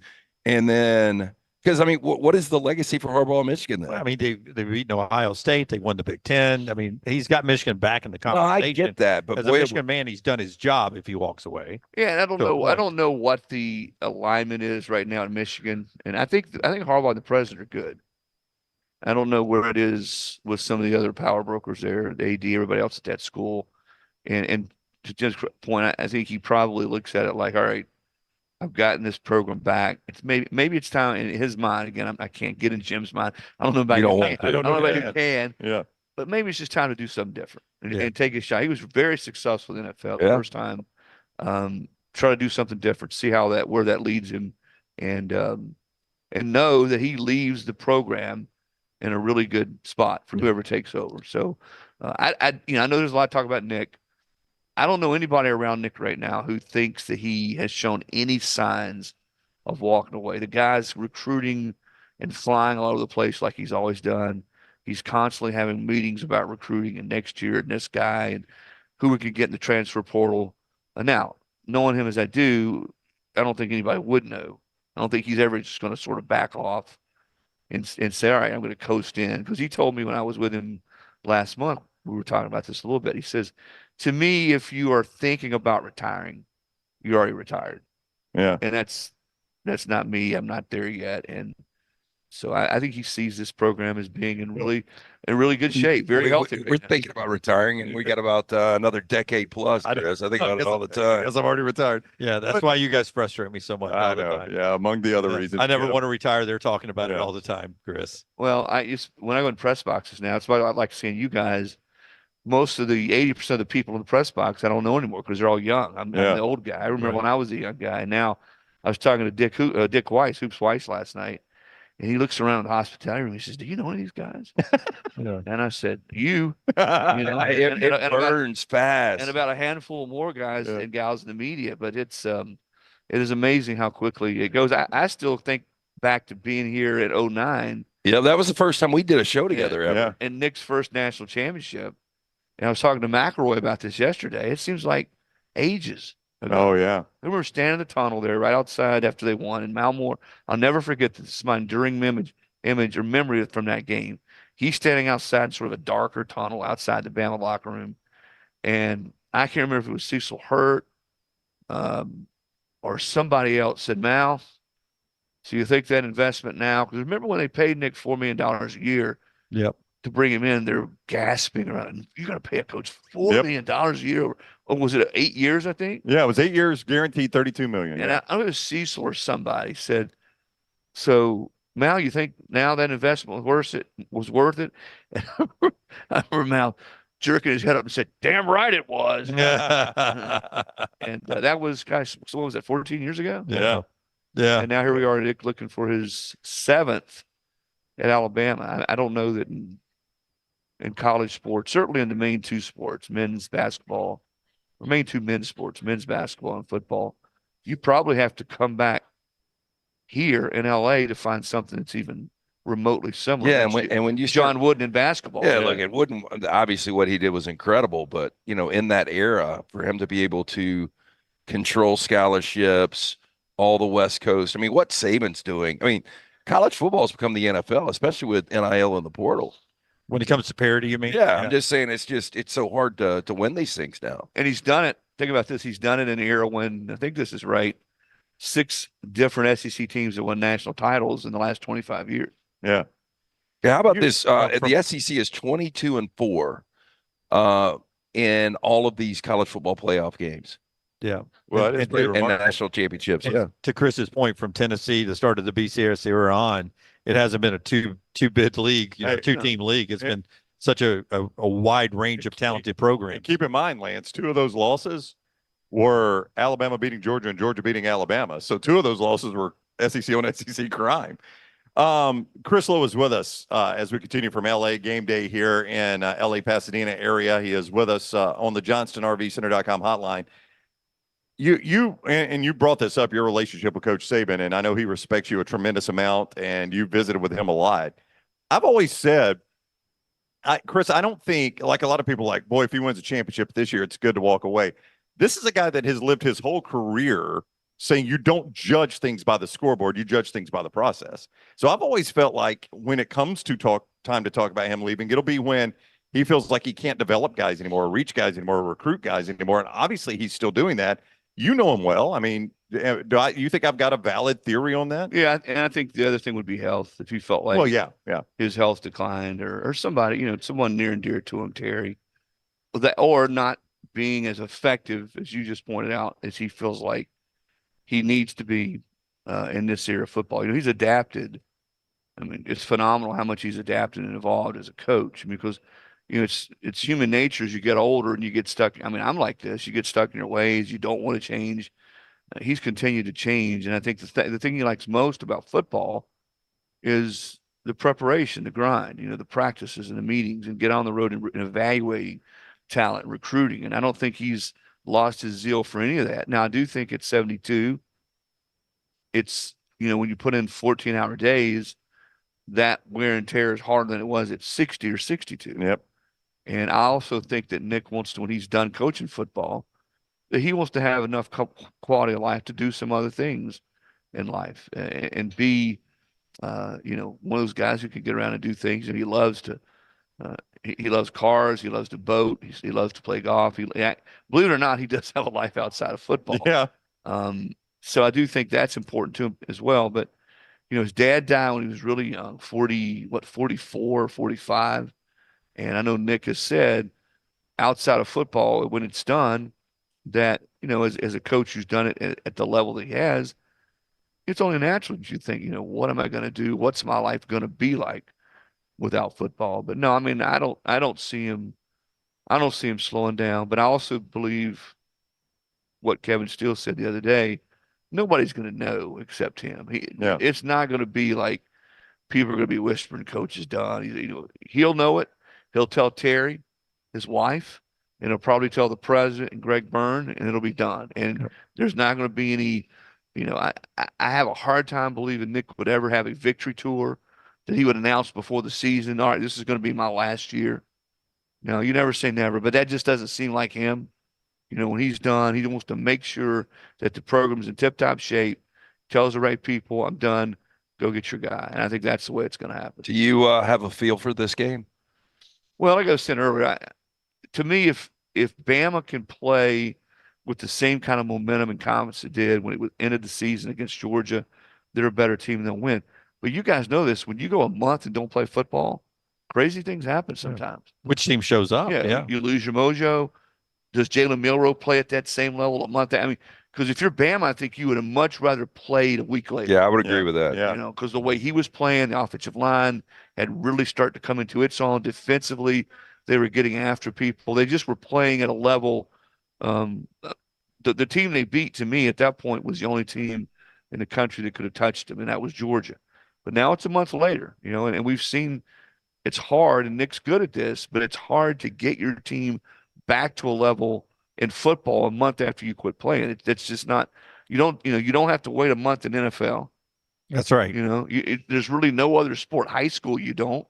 College football is the only level in football where you go and you play a conference championship game, and then you have to wait a month to play what is essentially the most important game of your season. Have you been around long enough that back in the day in the press box you used to send your story in or whatever that contraption it was you put on the phone? The couplers. The couplers? Yeah, the couplers. How the hell did that work? I used to watch you. I was a TV guy. I used to watch you guys. Put them in those rubber top couplers, and you get that signal from you dial in to get the signal, and your word story would transmit. Yeah. Yeah. So those days are, gosh, I'm so old, guys. I can remember covering 1 o'clock games on a Saturday and pre-internet, and the story, nothing appeared in print until the next morning when the newspaper came out. Think about that now. Yeah. Think about this game being played at 2 o'clock on West Coast time. Come out, you write the story, you cover the game, maybe write a couple other stories. Nobody reads anything about what you wrote. Of course, this is even basically pre about the time Sports Center was starring at ESPN. So you had some local highlights, but nobody read anything you wrote about the game till the next morning when people picked up the paper at 6 o'clock. That was the greatest day on earth, though. And LT, we were just talking about this last night, leaving and heading out to get a late dinner. He lived in Los Angeles, and tell him what you used to do every Sunday morning. Oh, it was like a treat. Was going to get go into 7-Eleven, get an LA Times, and get a Slurpee. Right. And I miss. I mean, this is dating me too, but I miss USA Today back in the day. There was just something about the tangible paper, especially a Sunday paper. Sunday paper, when you got the 2-page fold out of your local team, color pictures on one page, black and whites on the others. They break it down, the stats at the bottom, what you needed to know, the bull columns on the front page. You know, people like Feinbaum and Chris Lowe saying, has the weight of the conference shifted from Tuscaloosa to Auburn? Those were good times back in the day. We'd lay in bed, my wife and I, right when we got married before we had kids, we'd lay in bed all morning long. We'd read paper cover to cover. Oh, yeah. Then we'd go get brunch and a movie. Maybe 2 movies in the afternoon. But you rent them at Blockbuster? No, we'd go to the theater. You actually go to the theater. Yeah. Imagine that, sitting in the. Yeah, it's changed. I mean, it's funny. You look at the way that the sport's changed, the way our industry's changed, and you look at Saban's run going back to when he was at LSU. You know, he won his first title there, and as I said, he's changed the way he's going about doing things. But who he is and at his core, and you can talk to guys, you know, that played for him, recruiting for him back at LSU, you know, Marcus Spears, Jacob Hester, to guys now, and he is who he is, and the way he coaches the game and the way he goes at it hasn't changed one bit. He is exactly who he's always been. And I think, you know, again, you talk to him, he talks about his dad and the way he was raised, working at that service station where you go out and you had to clean people's windshields and pump their gas. And that's just sort of who he is. Yeah. He's that sort of West Virginia, work at his dad's station in that coal mining community kind of guy. And that's, you know, he's smart as the day is long, but boy, I tell you what, he is to me, what I would call beautifully stubborn and never getting away from who he is. Keith in the chat room, Dunaway wants to know, were those movies talkies or was that silent film? Yeah. My back feels like they were talkies back in the day. Hey, so Chris, before you go, I want to ask you, you've spent a lot of time around the Tennessee program too. They're making the switch to Nico today. I find that really, really interesting. What's your gut tell you on this? Well, I think it's probably win-win for him and for the team, and for, you know, Milton was okay this year. He did some, but he was not what Hendon Hooker was. And, you know, if he's going to have a shot at the pros, you know, maybe it was time for him to sort of step aside and do what he feels like he needs to do. But for the program, this is a chance to see Nico Iamaleava, I think. I'm sure you tell me. Closer than me. Iamaleava. But anyway, he, you know, this is a sort of a first spring scrimmage for him against a really good defense. You know, Iowa's another, like Michigan, they're not going to really give you a whole lot. So you get to see him before you dive into spring ball next year in preseason practice. I mean, he's got terrific arm talent. He's got a great release, got pocket presence, but he hasn't played. You know, hasn't played at this level against these kind of defenders at this speed. So you get a chance to see what he could do. I really wish, and I don't want to get off the tangent here, I wish college football, I know everybody's talking about what happened to Florida State, Georgia. I wish they would let incoming kids play in bowl games. Why not? Like what's it going to hurt? Early enrollees like Julian saying, for Why instance, not? at Alabama. Why not? I 100% agree with you. I'm not talking the playoff. They're That's good. right. That's right. But the Citrus Bowl, the Gator Bowl, right? Those types of bowls. I mean, they're part of the program. Yeah, and they're practicing. If you're an early enrollee, go ahead and let them play. So if you want to play them as a coach, you've got the right to do it, and it gets them a taste early. And I think it probably gives those bowl games, a little extra oomph. They're going to see these kids. Fans love recruiting. They love the new guy. They love the new quarterback. If they're ready to go and they practiced enough, throw them in there for a few series and see what they can do. They got to do something, because when we go to 12 teams next year, you think it's bad now? Oh, we go to 12 teams next year. I don't know if there's going to be anything remaining. Yep. Of the bowl of the non-playoff bowl games. Non-playoff bowl games. Yep. And if I had a kid who was its first round pick playing in one of those games, and he came to me, I would leave it to him, but it would be hard for me to advise him, even though I love football. I love it's the ultimate team sport. It's hard to advise him to play in that game. Yeah, if you're Jake Butts, or not Jake Butts, he's in Michigan. If you're well, Bo Nix today, for instance, Bo Nix's stock has never been higher, right? Ever. But it's a crowded quarterback draft. If he gets injured today and has to battle through an injury, that stock drops. Well, especially if you've been banged up. Brock Bowers had been hurt. That's who I was going to bring up. Brock Bowers had been hurt. Right. You could see even in the Alabama game, he wasn't healthy. Right. And battled through and played. But why in the world would that kid ever played in that game? I know. So top 5 pick. Yeah, Marvin Harrison. Why? Yeah. But last year, Bryce Young and Will Anderson, we talked about it earlier. And everybody's different. Everybody's situation at home's different. Everybody's situation, the way they view their role in the team as a traditionalist. I'd love to see all those kids play, and I think it says something about, again, how football is the ultimate team sport. But man, it's changed. And the money is and what's at stake for these kids. It's hard for me to say.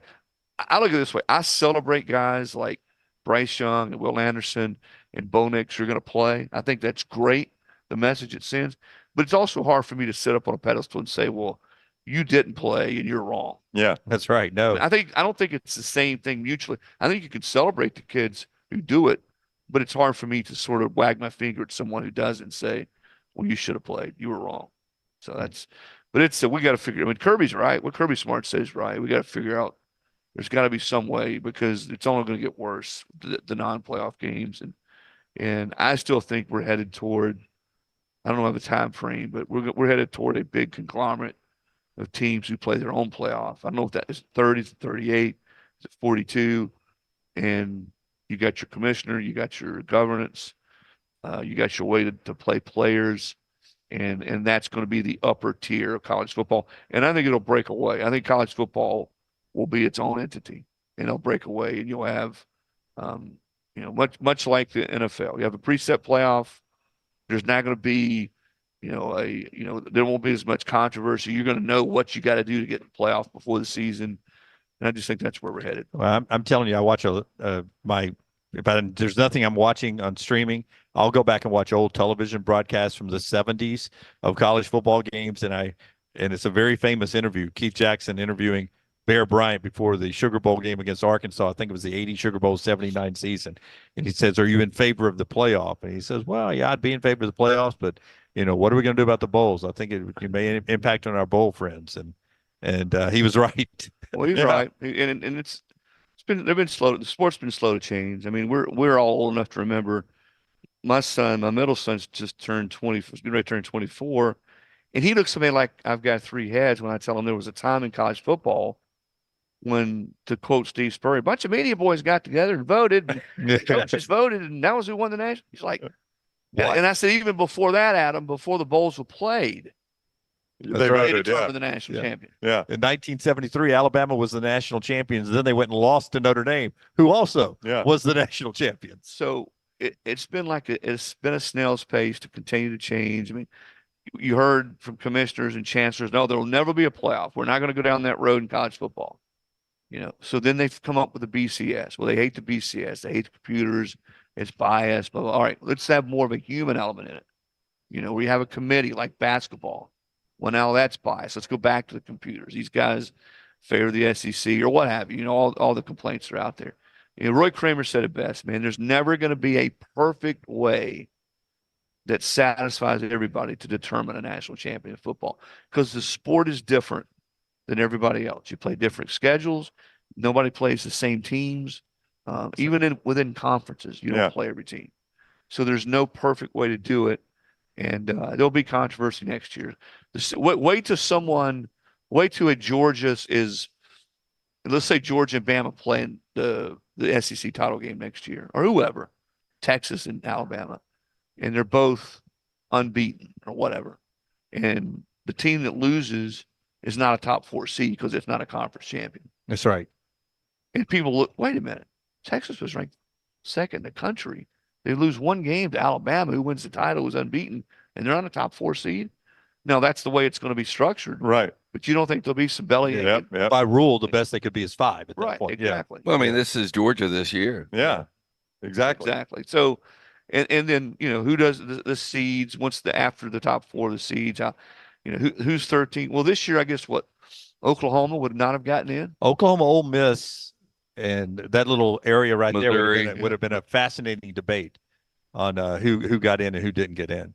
So there's always going to be, Roy's right, there's always going to be some controversy. There's always going to be some complaining. I do think there'll be less of it with 12 because, like the Texas-Alabama situation, both those teams in 12 certainly would have gotten in. And Florida State, you won't have a situation, which I feel, listen, it is what it is. I feel awful for those players because football is the ultimate, can you overcome adversity type of game.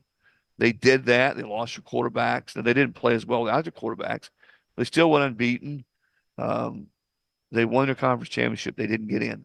That type of scenario will be eliminated next year. You won't have to worry about that. Yeah, I agree. That's why I've always wanted some automatic bid factor into this because, get the conference champions in there and there'll be a year when the team with a lot more losses gets in there, but that's what happens. Man, Chris, thank you for the time. You didn't think you were signing up for 30 minutes. No, that's all right. I'm just glad I can get on here and everybody can see my California style leg.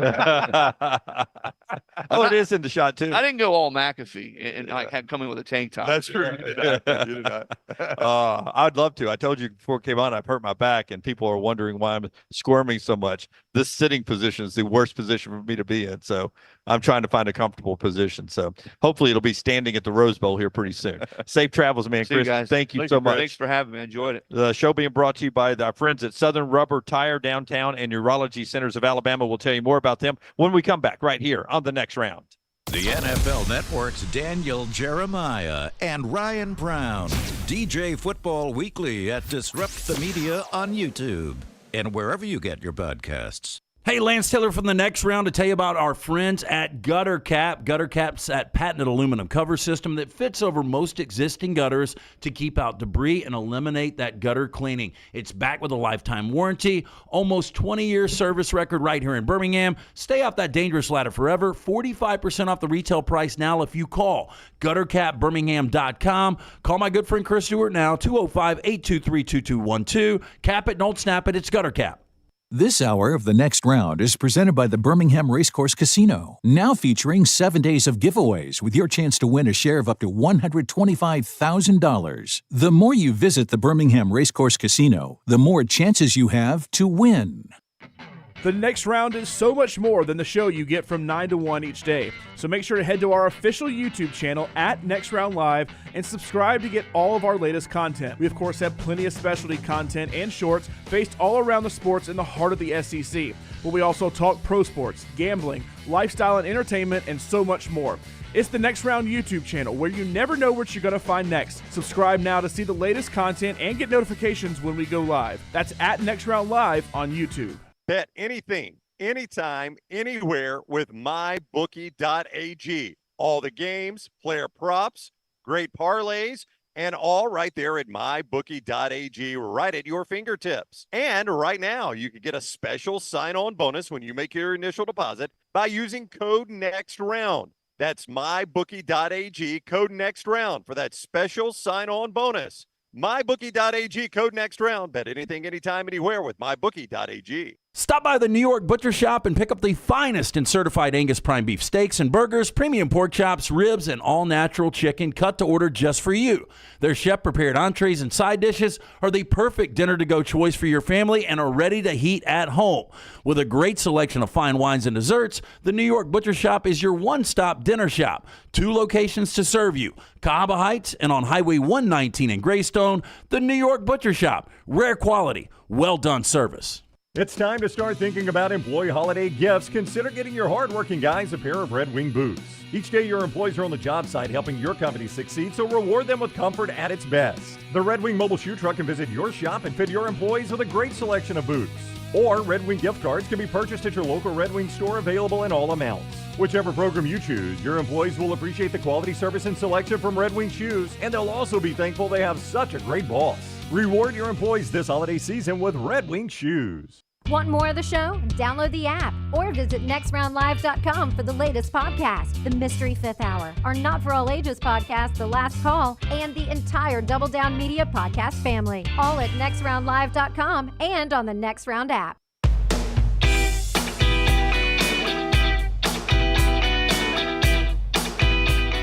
Back with you on the next round. Go ahead. It's a comfortable show. Let's see what you're doing. EG's back here, and what is this? Lip gloss? Yeah. So what's the purpose of that? Make it spark on the air? Got to pop. Got to pop. Should the three of us start wearing it? I think you should, Jim. Yes. Lance, don't you think Jim should go lip gloss? Oh, yeah. Hey, the stuff they used to try to make me wear on television back in the day, it didn't include it. Now, it wasn't lipstick, but it was something that would make my lips pop on the air. I said, I'm not doing that.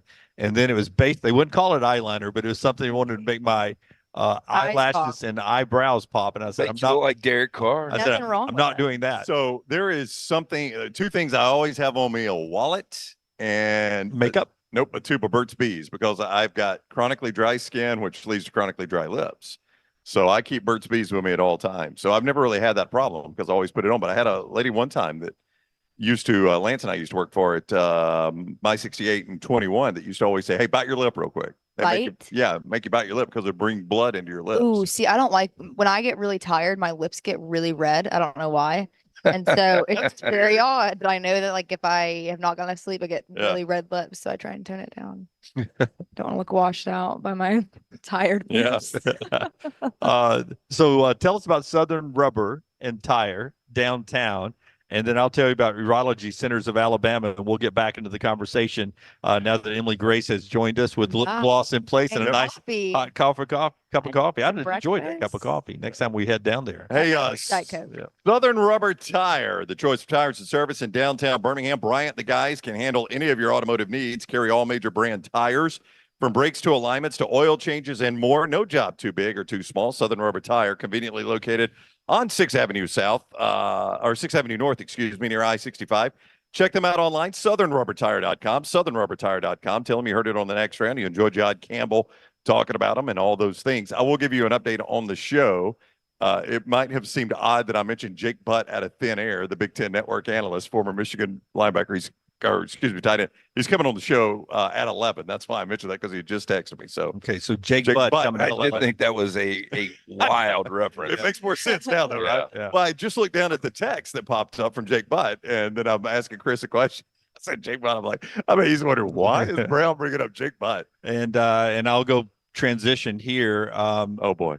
My butt is killing me with my back here. Guys, we have heard about this. I am so sorry. People are worried about you in the chat. I'm squirming. I'm in so much pain. This is the worst sitting position I could have imagined today. It's been going on for like 3 weeks. Yeah. It has been, but not as bad as today in this sitting position. Yesterday was a good hip day. I had a good leg day today. Yesterday. Because I stood up a lot.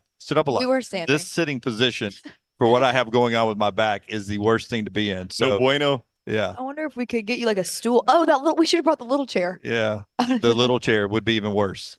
I need to stand up, but then all you get is midsection at that point. and worse, midsection and Maybe south of the equator. crisscross applesauce. If I could do that, my leg wouldn't be hurting, right? I'd be stretched and limbered. UCA, Urology Centers of Alabama, they help you as well. They're our great sponsor of our coverage in Pasadena. You can check out everything they have to offer. UrologyCentersAlabama.com, UrologyCentersAlabama.com. 35 urologists, 16 locations, the best in the world, from prostate health to kidney stone health. They'll take care of you. Urology Centers of Alabama.com. All right. So I want to get back to some of this great sound that Forrester has here. A couple from Nick Saban. Two things. We'll do 1 and 2, Rockstar. Cut 1 and cut 2. First of all, Nick Saban on rat poison. He had an opportunity to talk about this at Rose Bowl Media Days a little bit earlier this week. So I want you to hear to this, and let's react to just the mentality of this Alabama team going into the playoffs a little bit later on today out there at the Rose Bowl. So here is Nick Saban, cut 1, Rockstar, right now on the next round. Well, we had some really good rat poison early. You know, it was almost like Wheaties. All right, because everybody criticized us and said we weren't any good and we're done, and Coach Saban's past his prime and all that. I mean, it was like eating Wheaties, you know, breakfast of champions. That helped us. I think we had bad early, then we've had a lot of good lately, and I think we handled the bad well, and now we got to prove that we can handle the good and try to finish the season the way we'd like. Almost like Wheaties, and they were. I mean, a lot of people were talking about how old and bad Nick looked after the USF game in the rain, walking off the field, how sluggish that team looked without Jalen Milroe. Yeah. But every person I talked to, and I bet you can echo this, said that wasn't a low point in the season. That was the turning point in the season. Yep, it was a turning point, and I think that's what makes Alabama so good, is that they can take a moment like that and the narrative around what was happening and make it the point they look back and say, this is where it all changed. You know, it just feels different in this game, based on the fact that, you know, against Georgia, there was more rat poison because people didn't think Alabama could win that game. And it seems like it's completely flipped for this game. And I think that's scary, right? If you're an Alabama person, like even the players, and they're like, I love Terrion Arnold. He's one of the more personal interviews in the world, but you know, he was comparing himself to Peter Warrick and Reggie Bush last night or this week out here, and just his skill sets of playing in the stadium.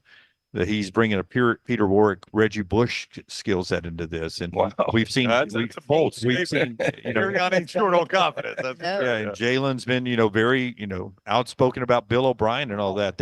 Their attitudes have gotten a lot more confident. Oh yeah, a lot more confident. After the Iron Bowl, I feel like it's been at a peak. Yeah, don't you think they'd be in a better spot if Michigan was like really dominant? I mean, they were dominant this year, but you know what I'm saying? Like if the offense matched their defense and they had just completely destroyed everybody, I think this would be a better spot for Bama.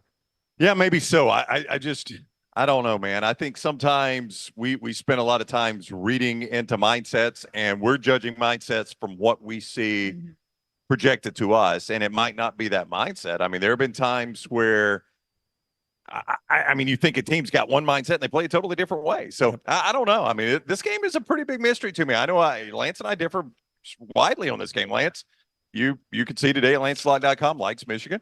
I like you know, or you could see if he likes Michigan at lanceslock.com. I like Alabama by 2 scores. Okay, couple of quick sponsors here before we get the other soundbite in. Our friends at mybookie.ag. While you're talking about that, Brownie, tell us about MyBookie. Yeah, that game right now, a 2-point Michigan favorite there at mybookie.ag. Code next round when you sign on.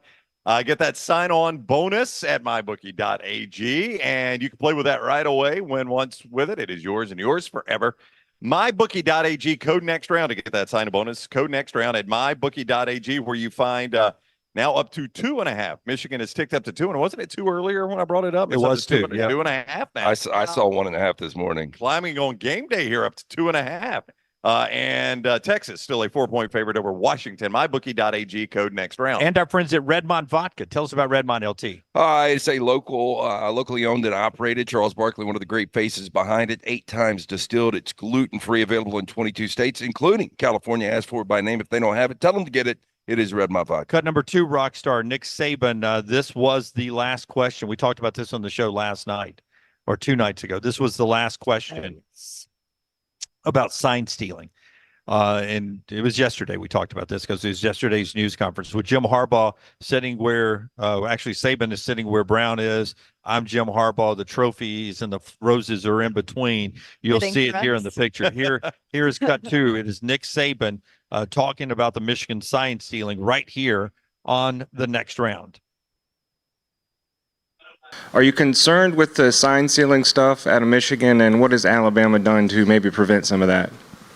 No, we're really not concerned about that.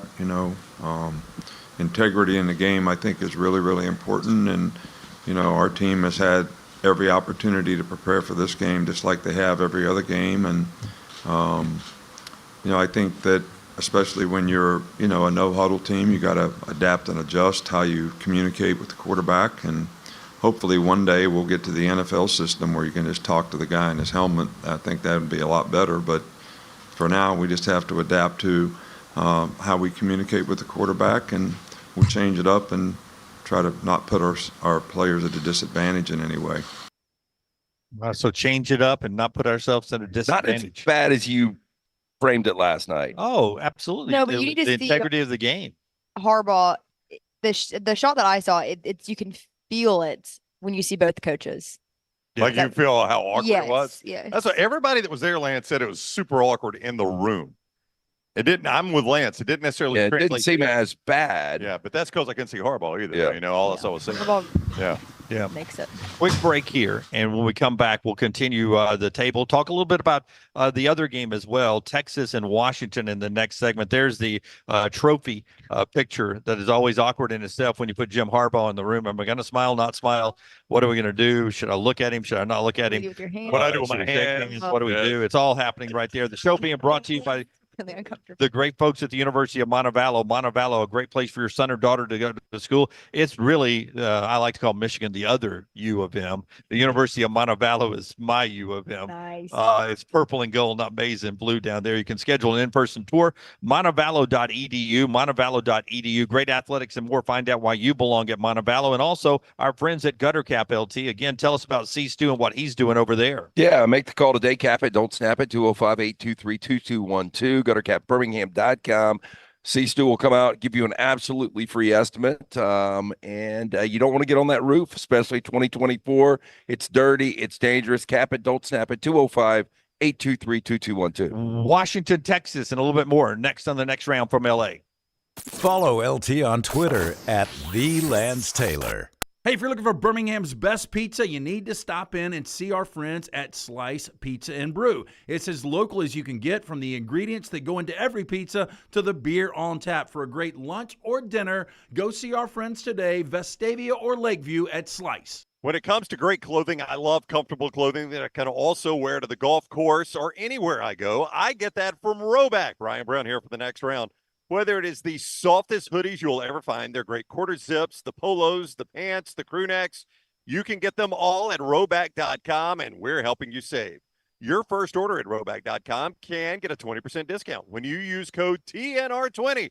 That is Roback.com, code TNR20 for 20% off your initial order at Roback.com. Bet anything, anytime, anywhere with MyBookie.ag. All the games, player props, great parlays, and all right there at MyBookie.ag, right at your fingertips. And right now, you can get a special sign-on bonus when you make your initial deposit by using code NEXTROUND. That's MyBookie.ag, code NEXTROUND for that special sign-on bonus. MyBookie.ag, code NEXTROUND. Bet anything, anytime, anywhere with MyBookie.ag. Hey, there's nothing worse than waking up to a plumbing problem. Don't get caught in a flooded house. Call the guys at Hemp Hill Services. Adam, Chad, and the team at Hemp Hill are the only ones I trust to fix it and fix it right the first time. Hemp Hill Services does it right and always at a fair price. For all of your plumbing, cooling, and heating needs, trust the name that Birmingham has trusted since 1954.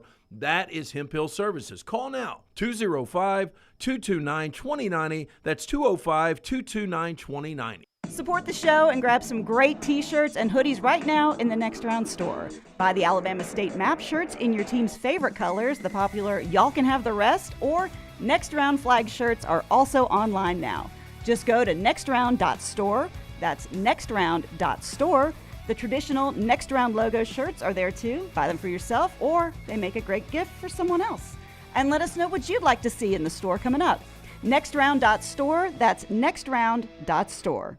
Follow Next Round Live on Twitter, Instagram, Facebook, and YouTube. The social media team at Next Round Live will share the latest interviews and videos from UAB, Alabama, Auburn, and campuses all over the college landscape. You'll also get the latest highlights and news from the Next Round Live Daily Show. Jim, Lance, and Ryan will share their thoughts, and remember, you can always see the old shows on the Next Round Live YouTube channel. Subscribe, like, and don't forget to comment. Turn on the notifications so you don't miss a thing.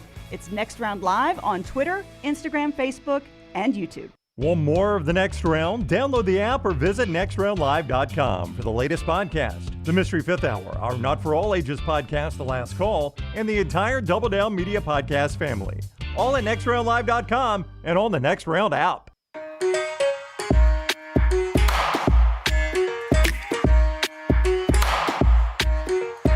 Back with you on the Next Round show, being brought to you by our friends at Storm Restoration Roofing. Greg from Pell City is the guy that will get on your roof and give you a free, no-cost roof inspection. All you have to do is call him up on his cell number, 205-542-3531, 542-3531, to where you guys can now get that free no-cost roof inspection from a guy that's A-plus rated with a Better Business Bureau, locally owned. He's just a wonderful dude, and he does the best work, whether it's storm replacement, whether it's a new roof, whether it's just getting that roof inspected. He can handle it all for you. 205-542-3531, or look him up on Facebook, Greg from Pell City. Cut 9 first. Steve Sarkeesian down in New Orleans at the other playoff game, the last one today. And we talked about this a little bit over the weekend. Because Sark is he's a polarizing guy. Some people think he's going to be a top 5 coach for the next few years in college football, and some people don't.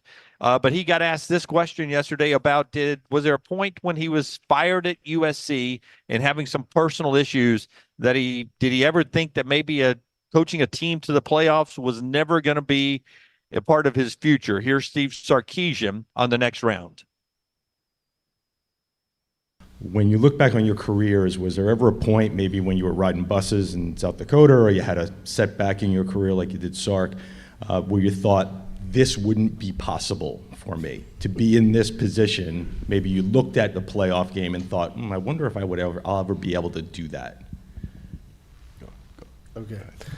Yeah. Hell yeah, I did. Jeez.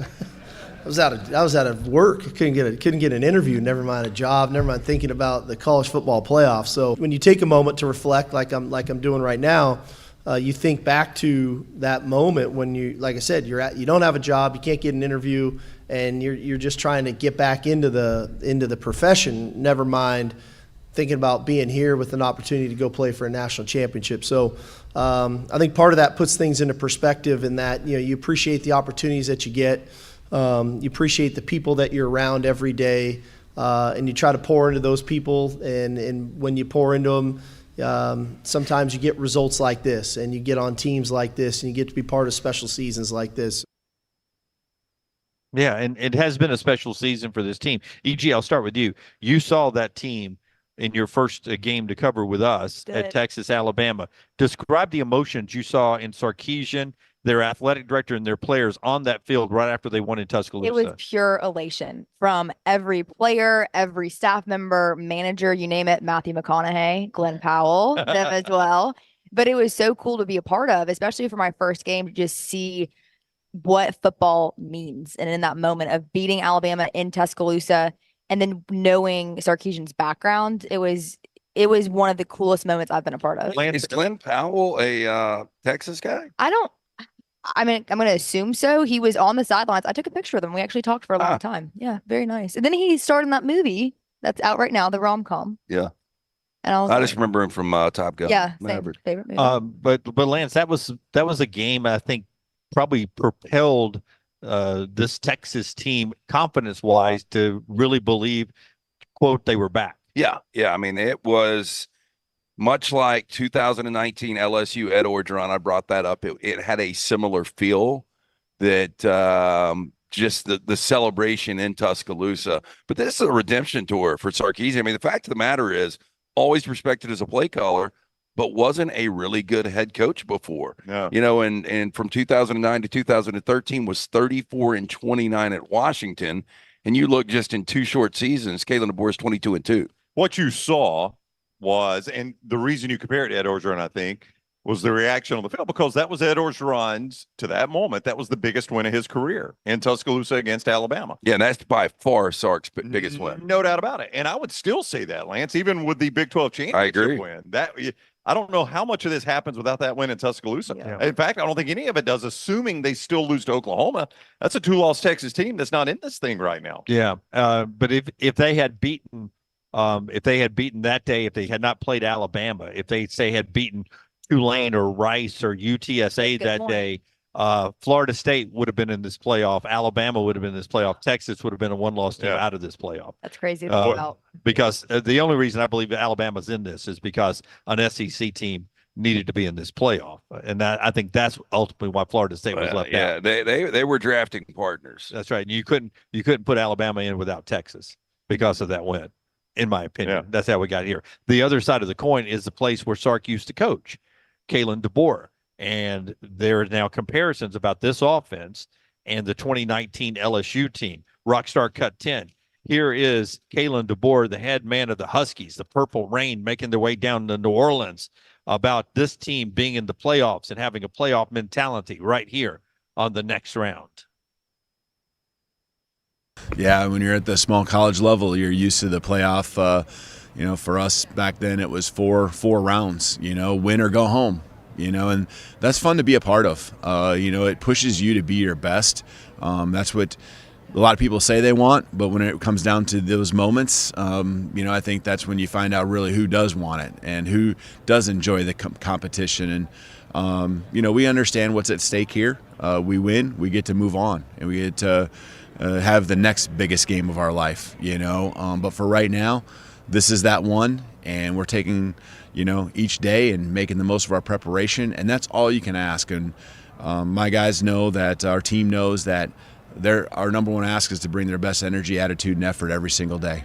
And when they do that, the work gets done. And when they work to be their best, that's what we're going to do, is we're going to live with the results. Washington's been in the playoff before. Why is this team different than the Washington team Alabama beat back in, what was that, 2016? 2016. This team is more physical. I think up front they do have what you would call some guys up front, offensively and defensively. I don't have my dunks on. War You've got yours on. War daddies. Yeah. Look, Jake Browning was a good quarterback. Michael Penix, the way he's playing, much better.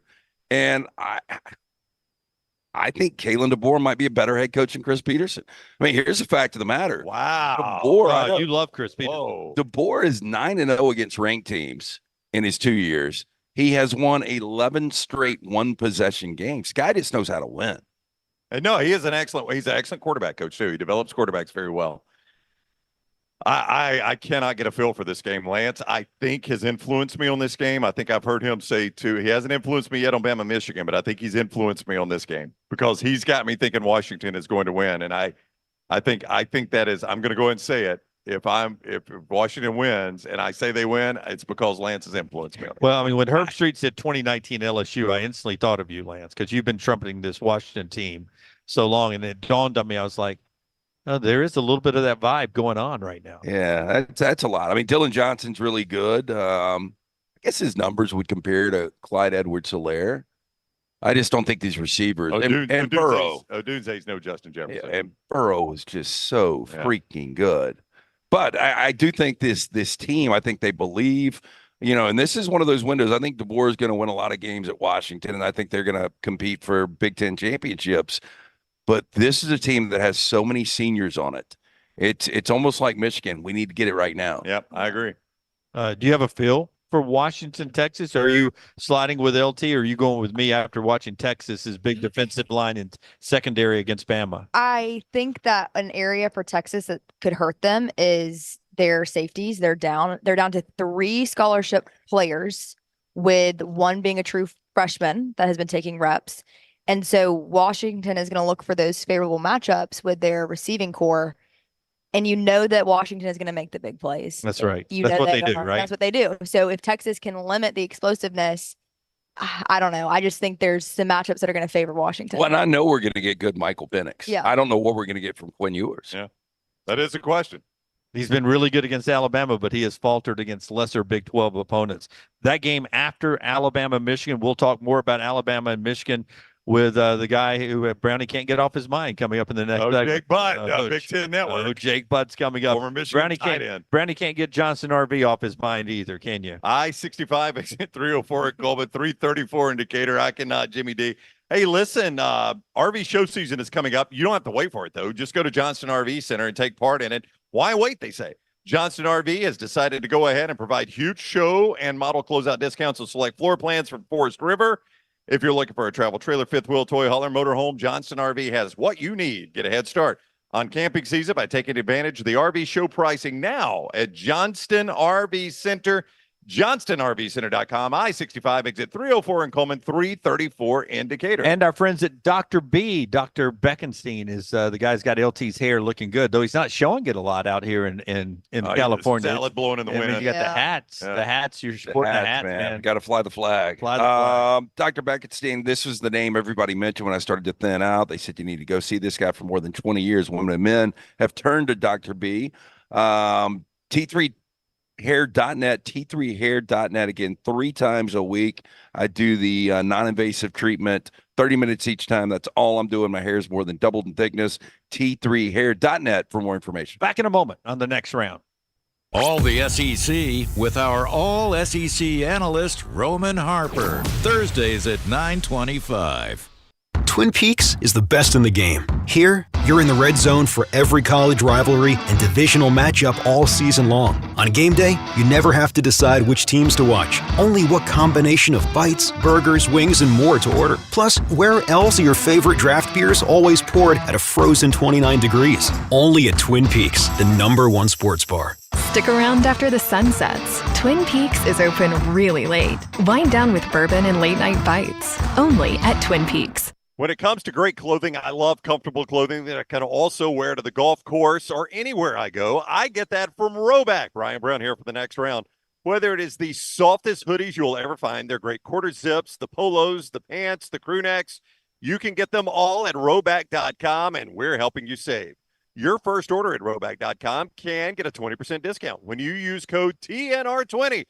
That is Roback.com, code TNR20 for 20% off your initial order at Roback.com. Bet anything, anytime, anywhere with MyBookie.ag. All the games, player props, great parlays, and all right there at MyBookie.ag, right at your fingertips. And right now, you can get a special sign-on bonus when you make your initial deposit by using code NEXTROUND. That's MyBookie.ag, code NEXTROUND for that special sign-on bonus. MyBookie.ag, code NEXTROUND. Bet anything, anytime, anywhere with MyBookie.ag. Southern Rubber Tire is the choice for tires and service in downtown Birmingham. Bryant and the guys can handle any of your automotive needs and carry all major tire brands. From brakes to alignments to oil changes and more, no job too big or too small. Southern Rubber and Tire, conveniently located on 6th Avenue North near I-65. You can check them out online today. Go to southernrubbertire.com. Let them know you heard it from the next round. Before you get on the road in 2024, head into Southern Rubber Tire. When it comes to great clothing, I love comfortable clothing that I can also wear to the golf course or anywhere I go. I get that from Roback. Ryan Brown here for the next round. Whether it is the softest hoodies you'll ever find, they're great quarter zips, the polos, the pants, the crew necks, you can get them all at Roback.com, and we're helping you save. Your first order at Roback.com can get a 20% discount when you use code TNR20. That is Roback.com, code TNR20 for 20% off your initial order at Roback.com. Hey, Lance Taylor from the Next Round to tell you about one of our favorite places for breakfast, lunch, and dinner. That is Hamburger Heaven since 1982. Hamburger Heaven has been serving Birmingham's best hamburgers, cheeseburgers, French fries, hand-spun milkshakes, and sandwiches made fresh to order. All of their ingredients are fresh and prepared daily. This includes their beef, always fresh, never frozen, hand-pattied each and every day. For breakfast, lunch, or dinner, visit any of the 4 locations, Highway 280, Irondale, Gardendale, and Homewood. Jim Dunaway, Lance Taylor, Ryan Brown, and Rockstar. Live from the Birmingham Racecourse Casino Studios, The Next Round, presented by Bud Light, is on now. Final hour of us here in Los Angeles before we make the trip up to Pasadena and get ready for the game this afternoon. The talking time's almost over. Tell us about Hemphill, and we're going to hear from somebody who knows Michigan up close and personal, LT. Call Chad, Adam, Andrew, the guys at Hemphill Services, 205-229-2090. Right now, $69 tune-up. Make sure that the unit is ready to keep up with this changing weather. For more information, hemphillservices.com. It is hard to stop a train. You saw him play at Michigan. You see him on the Big Ten Network. He is an anti-Apple CarPlay guy. He is Jake Butt, the former Michigan tight end, Big Ten Network analyst at JBooty88 on Twitter. Welcome in, Jake. How are you today? I'm doing good. I didn't realize that was going to strike such a chord with so many people. I guess I'm like, I stand alone in the anti-Apple CarPlay world, but I still stand by my take. Not a fan. We make a living on Apple CarPlay, though, so you're okay, you're hitting us right in the wallet, dude. Mute that out. It's like we're in Texas, and you're trying to push EVs on us, dude. We're making a living at CarPlay. Listen, the good thing is it seems like I'm the only one on the planet against it. So shout out to Apple CarPlay. They do well with most people. I'm the only one against it, I guess. So Jake, tell me how different this offensive line is without Zach Zinter. Well, I mean, look, Zach Zinter's an All-American. He's a stud. He's their best offensive lineman for sure. He's also a captain and a leader and, physical in the run game. I think Zach Zinter is a guy, you watch the tape, and he's consistently putting guys on their butts. Great with double teams. He'll knock you around and climb to the linebacker. He's athletic. One of their best pulling guards as well. But here's the thing that I'd say about offensive line.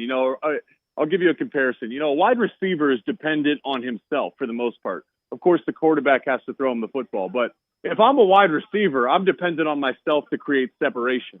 O-line is different in the sense where the sum is greater than the parts. And really what that means is it's not just about 5 individuals and having 5 individual talent. You want to gel as one singular unit. And what makes this Michigan offensive line so good is they have Sharon Moore, who's an expert at getting them to play as one. I think one of the benefits is Carson Barnhart, what they've done is they moved Carson Barnhart, who was playing tackle. They moved him inside the guard and put Trente Jones at tackle. Barnhart kind of he had some trouble blocking Chop Robinson and Adisa Isaac in the Penn State game. He wasn't as good in space. He's more a guard. I think when he goes to the NFL, Barnhart, he'll be a guard. So what happens is Trente Jones is much more comfortable as a tackle. He played bonus tight end a couple times. So some of these adjustments, I think Michigan, I don't want to say they're better without Zach Zinter, but I do think they're capable of handling the challenge with how deep they are at that position group. Oh, well, I'm dying to ask because some people I talk to, I'm not a football. I love the sport, but I never played it. So you could put me in front of a dry erase board and drop X's and O's, and it's like speaking a foreign language. But people I respect, I asked, and they have questions about the 2 tackles against Dallas Turner and Chris Braswell. Break down that matchup for me on how much the Alabama linebackers could stress the tackles. Or is that a non-factor because of the way Harbaugh will scheme this thing today? Oh, look, I mean, yes, Dallas Turner's, he's named the SEC Defensive Player of the Year, right? He's an All-American, All-SEC, All-World to be a first-round pick. So, I mean, what tackles don't struggle against him? And what tackles don't struggle against both those guys? So that's a fair concern regardless. But what you have to do then is you got to find ways to get them out of position. And what I mean is you got to take your tight ends and you got to chip. you got to take your running backs and you got to get some rib shots, particularly early in the game. Give them something to think about. Maybe you get into some screens. Maybe you get into some play action. There's ways you can scheme to slow them down, because the last thing you want to do is just to go 5-man protection and leave your tackles on an island with Dallas Turner, right? So I expect them to have a game plan for it. There's going to be times where they're going to have to block them one-on-one, and when that's the case, it's going to be on JJ to feel the pressure and know when to get rid of the football. But it's no easy task. That's going to be a matchup we'll have to watch today. Jake, you've been in a Michigan uniform and you've been in that locker room. What do the conversations need to be like today to let you know that they're ready for this game? And just from a player perspective, what does the mindset have to be coming into today's game?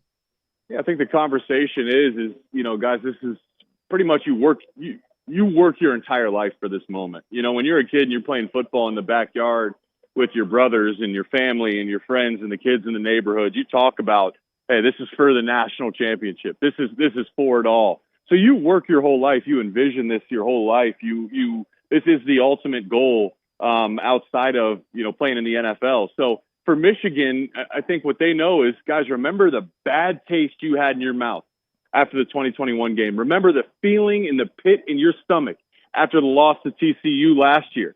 Do you want to feel that again? If not, great, because you've worked all year round for this moment to be ready. And I do believe that Michigan will be ready. Even though Michigan's the number one team, it seems the world is picking Alabama to win. And I think that's totally fair. Bama's proven that they can win a playoff game. They've proven Nick Saban that he is a national title coach. Michigan has not earned the right for people to pick them with confidence outside of the program. But I'll tell you this, I use the example, the same scenario was back in 2021 when Michigan entered the season unranked. And some people said, hey, they're going to beat Ohio State that year. And most people said, no chance, man. Michigan doesn't beat Ohio State. Ohio State's got their number. Well, they finally did it. And then the tide slowly started to turn. 2022, Michigan is traveling to Columbus to play Ohio State. Most people say, hey, you got to beat Ohio State in Columbus before we pick you. We haven't seen you do that in 2 decades. And then they do it. So you see now the world is picking Michigan to win. The tide has turned. The opportunity today is to do that exact same thing, but in the college football playoff setting. Of course, it's going to be a big challenge and a big task against Nick Saban and the Crimson Tide. I do think this team is uniquely built to handle that challenge. Former Michigan and NFL tight end Jake Butt, now with the Big Ten Network, with us on the JohnstonRVCenter.com hotline. As you've looked at film on this game, I'm curious what you make of Alabama's secondary. A couple of All-American corners, really good at safety. You scouted a lot of secondaries. What do you see in Alabama's secondary, and what has Michigan faced that is close to that in your mind? Oh, you just said it. I mean, it's littered with talent, right? All-Americans, all-conference, guys that are going to be first-round picks. And when you think about a matchup standpoint, this is the best secondary that Michigan has faced all year. I mean, quite simply, they're extremely loaded. So from a matchup standpoint, this is going to be the challenge is, Roman Wilson, Cornelius Johnson, those guys are solid receivers. Can they separate? Well, not a lot of receivers can separate. Even the guys, the best of the best, can't separate against this secondary. You mentioned the safety position. They did a good job of kind of hemming up Brock Bowers when they played Georgia in the SEC championship game. I get it. He wasn't healthy, but he's still Brock Bowers. The truth is this is not going to be a game where Michigan's going to have really anything easy in the run game, in the pass game. But there's going to come down to a few opportunities that they're going to have to take advantage of. And do they run the ball first? Well, it's going to be tough to run it. Do you throw the ball? Do you get into play action to open up the run? That's going to be tough too. From a matchup standpoint, I do believe that Colston Loveland, their tight end, is going to be their best matchup on the field.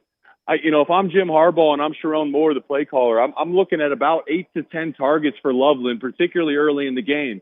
And on third and medium, that's the guy I'm going to through and through. So, again, it's not going to be easy. You got multiple guys on this Alabama defense that are all conference, all Americans. But it's going to take all 11 guys, like Coach Harbaugh said. It's going to take all 11 guys playing their best game and seizing the moment when the opportunities come up. But don't you just do the same game plan you did against Brock Bowers against Loveland? I mean, Bowers, even at 90%, as good as Loveland or better? 100%. No, I mean, it's going to be the same game plan. And Colston Loveland is a phenomenal football player. Brock Bowers has been doing it for a few years now, and he deserves, the name recognition and the credit. But, I think Colston Loveland's going to cement himself, not at that level, but as the best, if not, just one of the best tight ends in college football going forward. So, Alabama's going to, they're going to have a similar game plan. They're going to commit resources to stopping Colston. That's where the scheme is going to have to come alive. They're going to have to find ways to get him in one-on-one situations where he can attack leverage. A good tight end, this is what I know from my own personal experience. When you're 6'5" and you have long arms, it's a good tight end is always open, because if you know how to catch the ball with your hands, if you stretch your arms out, it's just like getting a rebound. You can box out the safety. You can box out the linebackers and stretch your arms to a point where if the safety's behind you, he cannot cover you. That's what Colston Loveland does so naturally. It's what makes him such a phenomenal tight end. So even if he is covered, those contested catches, those 50-50 balls are going to be a big storyline in this game. For Michigan to win, those 50-50 balls, they got to find a way to make them about 75-25. So J.J. McCarthy, all he does is win. The guy's 25-1 as a starting quarterback, but the numbers just don't blow you away. And there's a lot of people that believe he's an elite quarterback, and then there's others that are like, I really haven't seen anything special. You've watched him. He obviously wasn't healthy. Is he 100% healthy? And do you consider him an elite quarterback? At his best, he's an elite quarterback for sure, and we've seen that. We've seen that at times this year. He's extremely dynamic. The context of all things matters, and what happened is you saw JJ. The Penn State game in particular was the first time it was apparent to me that he was not fully healthy. And he doesn't make any excuses. He didn't go on there and say, guys, I'm not healthy, that's why. But he clearly wasn't healthy. And there was a couple times he'd get into a read option and keep the ball. And when he got hit, he was really, really, really slow to get up. So, for JJ, this month off is critical. It seems like they were able to get themselves healthy, get themselves fresh. Because what makes JJ special is his just general playmaking ability. When he could run the ball in quarterback design runs, when he can get into playmaking type situations, when the play breaks down and he gets outside of the pocket, that's where he's really special. So for me, I want to see early in this game, how healthy is he? How involved is he going to be in the run game with quarterback runs? That's a way to gain numbers and gain an advantage. At his best, he is an elite quarterback. To win the game today, quite simply, he has to be at his best. Excellent breakdown by Jake Butt, the former Michigan and NFL tight end, now with the Big Ten Network. Follow him on Twitter at jbooty88. We very much appreciate the time, Jake. Know it's a busy day for you. Thank you for coming on with us, and we wish you all the best in 2024. Happy New Year. Anytime, guys. Thanks. All right, buddy. Thank you. Take care. Jake with us on the JohnstonRVCenter.com hotline. I got two pieces of breaking news as we read these commercials. Two important stories. Two breaking news items for Brownie. Two of our great sponsors right here. One of them is Way to Wellness, your journey to healthy living. As you can tell from my profile, I need to hit the whole Way to Wellness as soon as we get back in 2024. And I will start that as soon as this playoff run is over with. Leslie and her board certified team will take care of you. Camera 3 over here. Oh, no, we don't have it out here with us. I keep wanting to turn to my camera and talk to it. aplaceforme.com. Aplaceforme.com. Takes you to the Way to Wellness website. Planforme.com. There you'll find out there's no contracts, no sign-up fees, and your first consultation is free. So you learn about the plan and how they can help you with not only weight loss, but blood pressure and cholesterol without even spending any money. Leslie will sit down and talk to you. And then, like a lot of our next round viewers and listeners, you will say, this is the plan for me. Planforme.com. It's our friends at Way to Wellness and our friends at Michelson. Yeah, 205-969-8100. Make the phone call that I made more than 2 decades ago. I had the 20/200 vision. I was legally blind without the aid of contacts. Now 2015 vision, better than 20/20. Call 205-969-8100. 8100. Ask for Amy Toa. The next round, Cynthia. She's going to hook you up with a hassle-free consultation. For more information, michelsonlaservision.com. Piece of breaking news number 1. Cam Ward. Would you call him a coveted quarterback in the transfer portal? Yes, I think he is the best quarterback in the portal. Boy, if he has picked Auburn, you should have interrupted the start of the show. He has announced he's going to the NFL. That's a Wow. significant Oh piece of news. man, that breaks a lot of hearts. Like in Yes. Tallahassee, I think Florida State thought they had it. I think Wow. Auburn wanted him badly, I think. I'm shocked, actually. I think he's not going to be a first round guy. How many quarterbacks are in this draft? Yeah. You know who our buddy Connor O'Gara compared it to? And I think it's a great comparison. You remember Jamie Newman? Yeah. Quarterback from Wake who set out a year to go to the NFL, right? That's right. He didn't even get drafted, did he? That's right. He opted out of playing was it the COVID year? Yeah. I think it was. I think so. Yeah. COVID year. And he was just going to enter the NFL draft. I can't remember. Lane. No, Cam Ward will get drafted, but I think he's probably like a third round guy. I'm just guessing. And I would think you could make more money coming back or going to one of these other schools. Yeah, especially since you're shopping yourself around in the market. Right. You could set the price. If Florida State would pay $2 million, Yeah.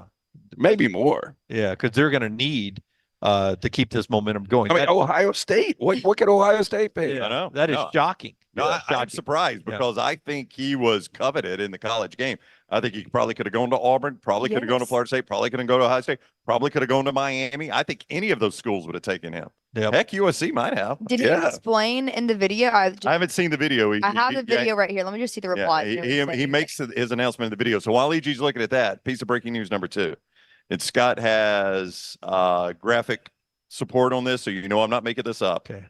About 45 minutes ago, we experienced an earthquake here in Southern California. We did not. Yes, we did. No, I didn't feel it. I didn't feel it either. But according to the United States Geological, whatever this is, Dunaway, you're one of a kind, man. I don't think Dunaway has said the word earthquake the I entire know. trip.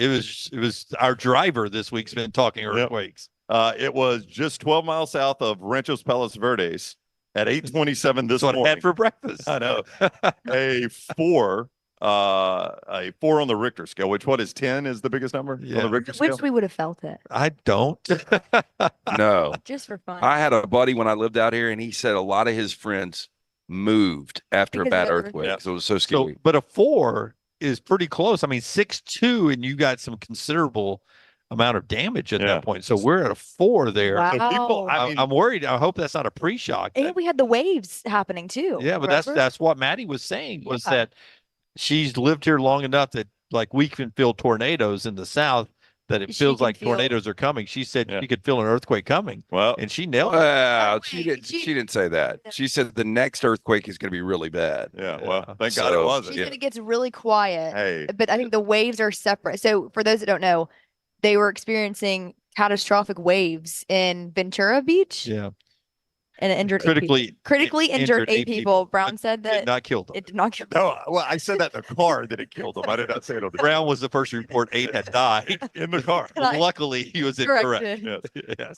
My not a fear, but I don't know. I don't know how these things work, but is there a chance that is a trimmer before the big one? That's what I was God, saying. I hope not. I think the term is a pre-shock. This this plane can't take off quick enough tomorrow, can it? No. Get me out of here. I'll go Chris Stewart. Get me out of here. Wow. All right. I don't want a World Series situation. No. No, God, do you remember watching that as a especially kid? sitting in. Al Michaels was on the call. Yeah. EG's too young to remember it. Yeah. Well, it's in 1989. Yeah. But I especially don't want to be sitting high atop a building that was built to win 1922. 1922 if it happens. But I don't want to be sitting down low I don't either. either. I think I'd rather be up top. EG, I mean, it's pre-game World Series. Al Michaels is doing his setup for A's Reds, right? Was it A's Reds? And no, it was A's Giants. A's Giants, yeah. Bay Area. Bay Area Series. And Al Michaels right in the middle of the setup, and he says, folks, we're having an earthquake here. Right? And then it goes And you- No off way. the air. Yeah. Yeah. Yep. Yeah. Wow. Off the air. And then they're able to get it back on the air at some point. Players are pulling their families out of the Yeah. stands onto the field. To- So in case Yeah. there's damage to the stadium. Yeah, and it delayed the World Series. I forgot for how long. Yeah. They had to check the stadium to make Yeah, sure they- it's structurally Wow. sound. Yeah. So What let's hope about- nothing like that goes down because we wouldn't have a game. But sadly, I mean, many people died. I mean, Oh, yeah, it was an interstates awful collapsed earthquake, on yeah. top of each other. Yeah. my God. No, it was an awful earthquake. But I mean, it was so surreal watching that live. What? I'm only laughing not because of the injuries, but because we're basically reading history I to know. EG. Hey, We're at the point. Oh my that goodness. this should be a segment. This should be what we do now. We have the three of us have drinks and we tell them about things that happened before their lives, Truck before they were history? born. Yeah. Basically, truck history. Drunk yeah, we history. could do that. I'd Yeah. enjoy it. Do you guys want to update on this video? He Yeah. simply said, "What's up? It's Cam Ward. I'm declaring for the NFL draft." With the That's it. three, That's all he said. of the dots, ellipses. Dot. Oh. Yeah. So he misuses them like I do. well, I guess you could use it in that situation. I think it was more of like I'm gonna just not say anything at all. Somebody asked in the chat room, do you think Nick Saban has an earthquake plan? Do you think they practiced it before? All right, guys. We're going to practice earthquake in game. Now, if we're delayed by an earthquake, here's what we do. We get our Lunchables. We go sit in the 50-yard line, our side of the 50. We don't want to cause any problems. And then once they say we're clear, we immediately start stretching. That's right. Immediately start. Right. No delay just because of an earthquake. Japan is being evacuated right now. 7-4. No, this is no joke. I know we joke a lot about stuff. 7-4 in Japan right now. Holy cow. Just happened? Well, I think the evacuation you're talking about is they've got a tsunami warning up now because. Which means the quake happened under the sea. Or on the So coast. is that of what we didn't experience but happened residual from that? I am not an earthquake expert, EG. I have no idea. You're watching breaking news here on the next round. Continuous coverage. Somewhere. Good thing I don't get anxious about anything. All of a sudden, making kick time not as important to me as just being safe. Surviving an earthquake. We should do a segment on all the things that Dunaway has been worried about. We've only done 608 shows. Don't have enough time, EG. Oh, we found out there's a brown widow now somehow that the brown recluse and the black widow have crossbred. And it's in California. Yeah. Okay, when we come back on the show, LT is about to tell you about our friends at Hemphill. When we come back on the show, we've got trash. I will tell you about one awesome meal I ordered last night and what I paid for it compared to everybody else. And we will hear some more sound before the show's over with. We make our way to Pasadena. This is the next round being brought to you by our friends at Hemphill. Yeah, call Adam, Chad, Andrew, the guys at Hemphill Services, 205-229-2090. Hard to stop a train. Trust the name. Birmingham has trusted since 1954 for all of your plumbing, heating, and cooling needs. It's Hemphill Services. For more information at hemphillservices.com. Back with you on the next round after this. Follow Brownie on Twitter and Instagram at Ryan Brown Live.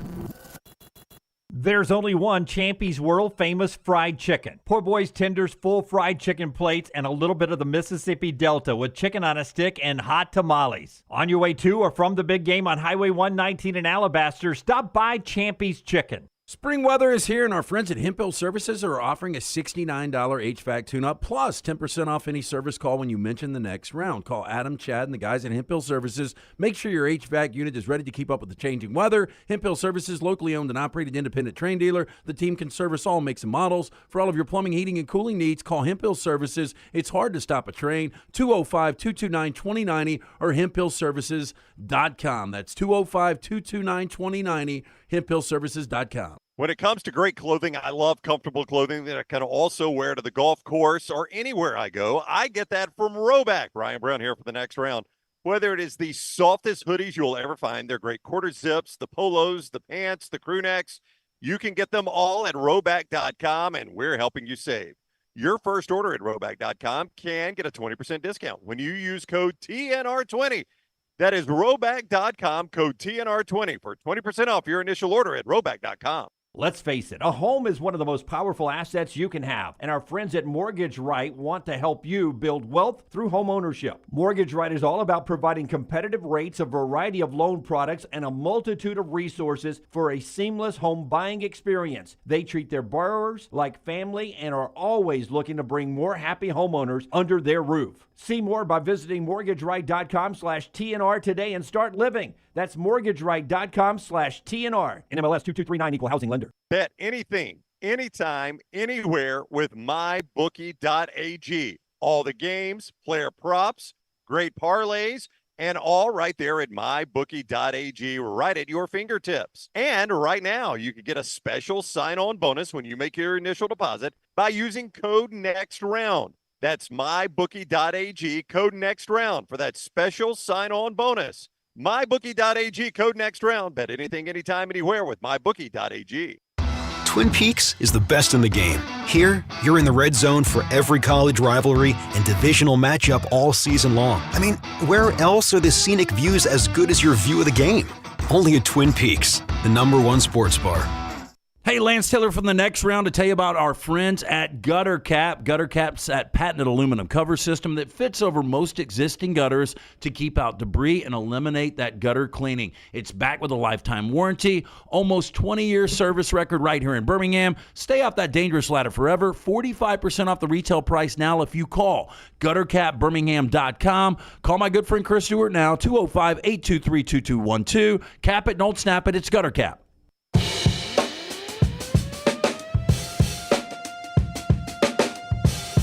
Back with you on the next round. LegacyCreditUnion.com, proud supporter of UAB, is one of the sponsors.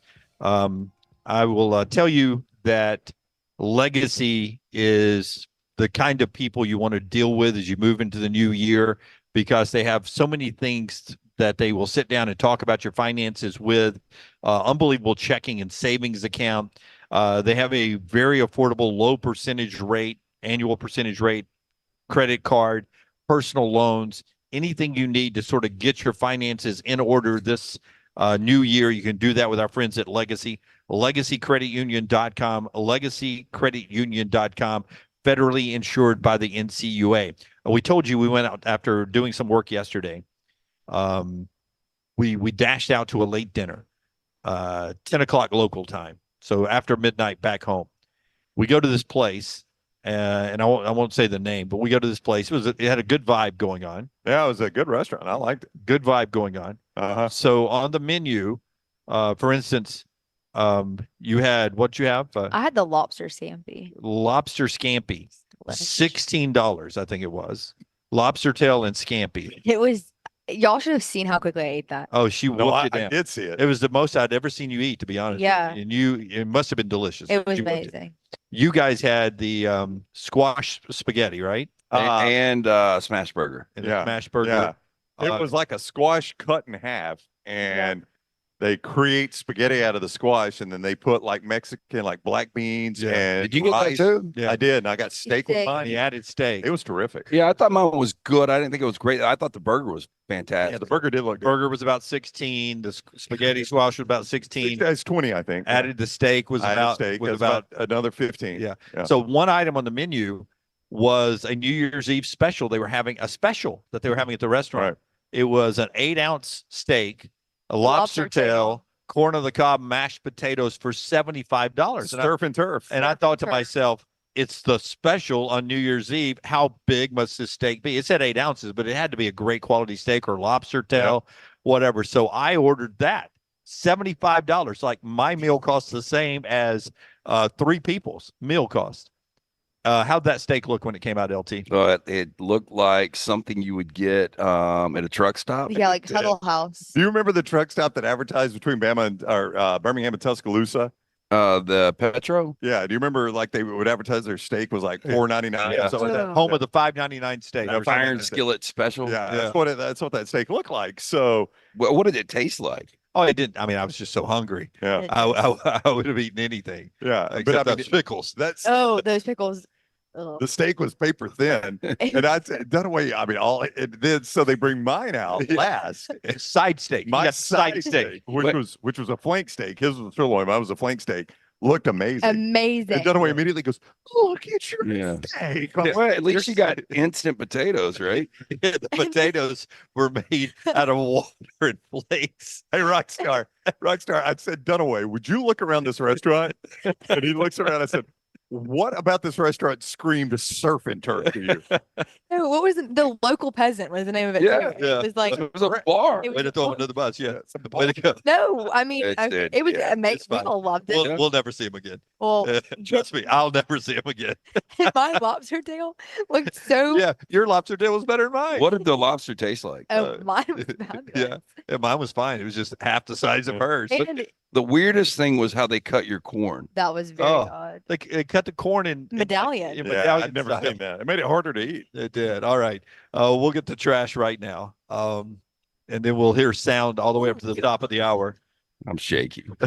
So I told you I need some caffeine. Our friends at Mortgage Right brings you trash. Hit the big button, Rockstar. At the belt. And now the 3-2 swung on. A pop foul back here. Ow! Ow! It really hit me. I didn't know it was coming back that far. LT's Trash is presented by Mortgage Right. Mortgages done the right way. Buying a home, major milestone in life. Getting it right comes down to the right advice at the right time. That's why we're proud to partner with our friends at Mortgage Right who do mortgages the right way. 205-815-9200 or apply online, mortgageright.com/TNR NMLS 2239 equal housing lender. This is disgusting.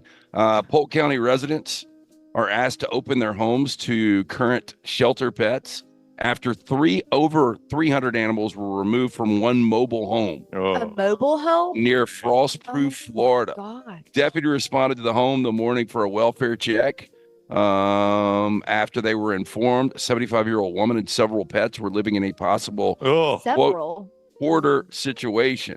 Now, the deputy met Lisa Licciardi, 48 years old, in the front yard, reported, quote, strong ammonia smells coming from indoors.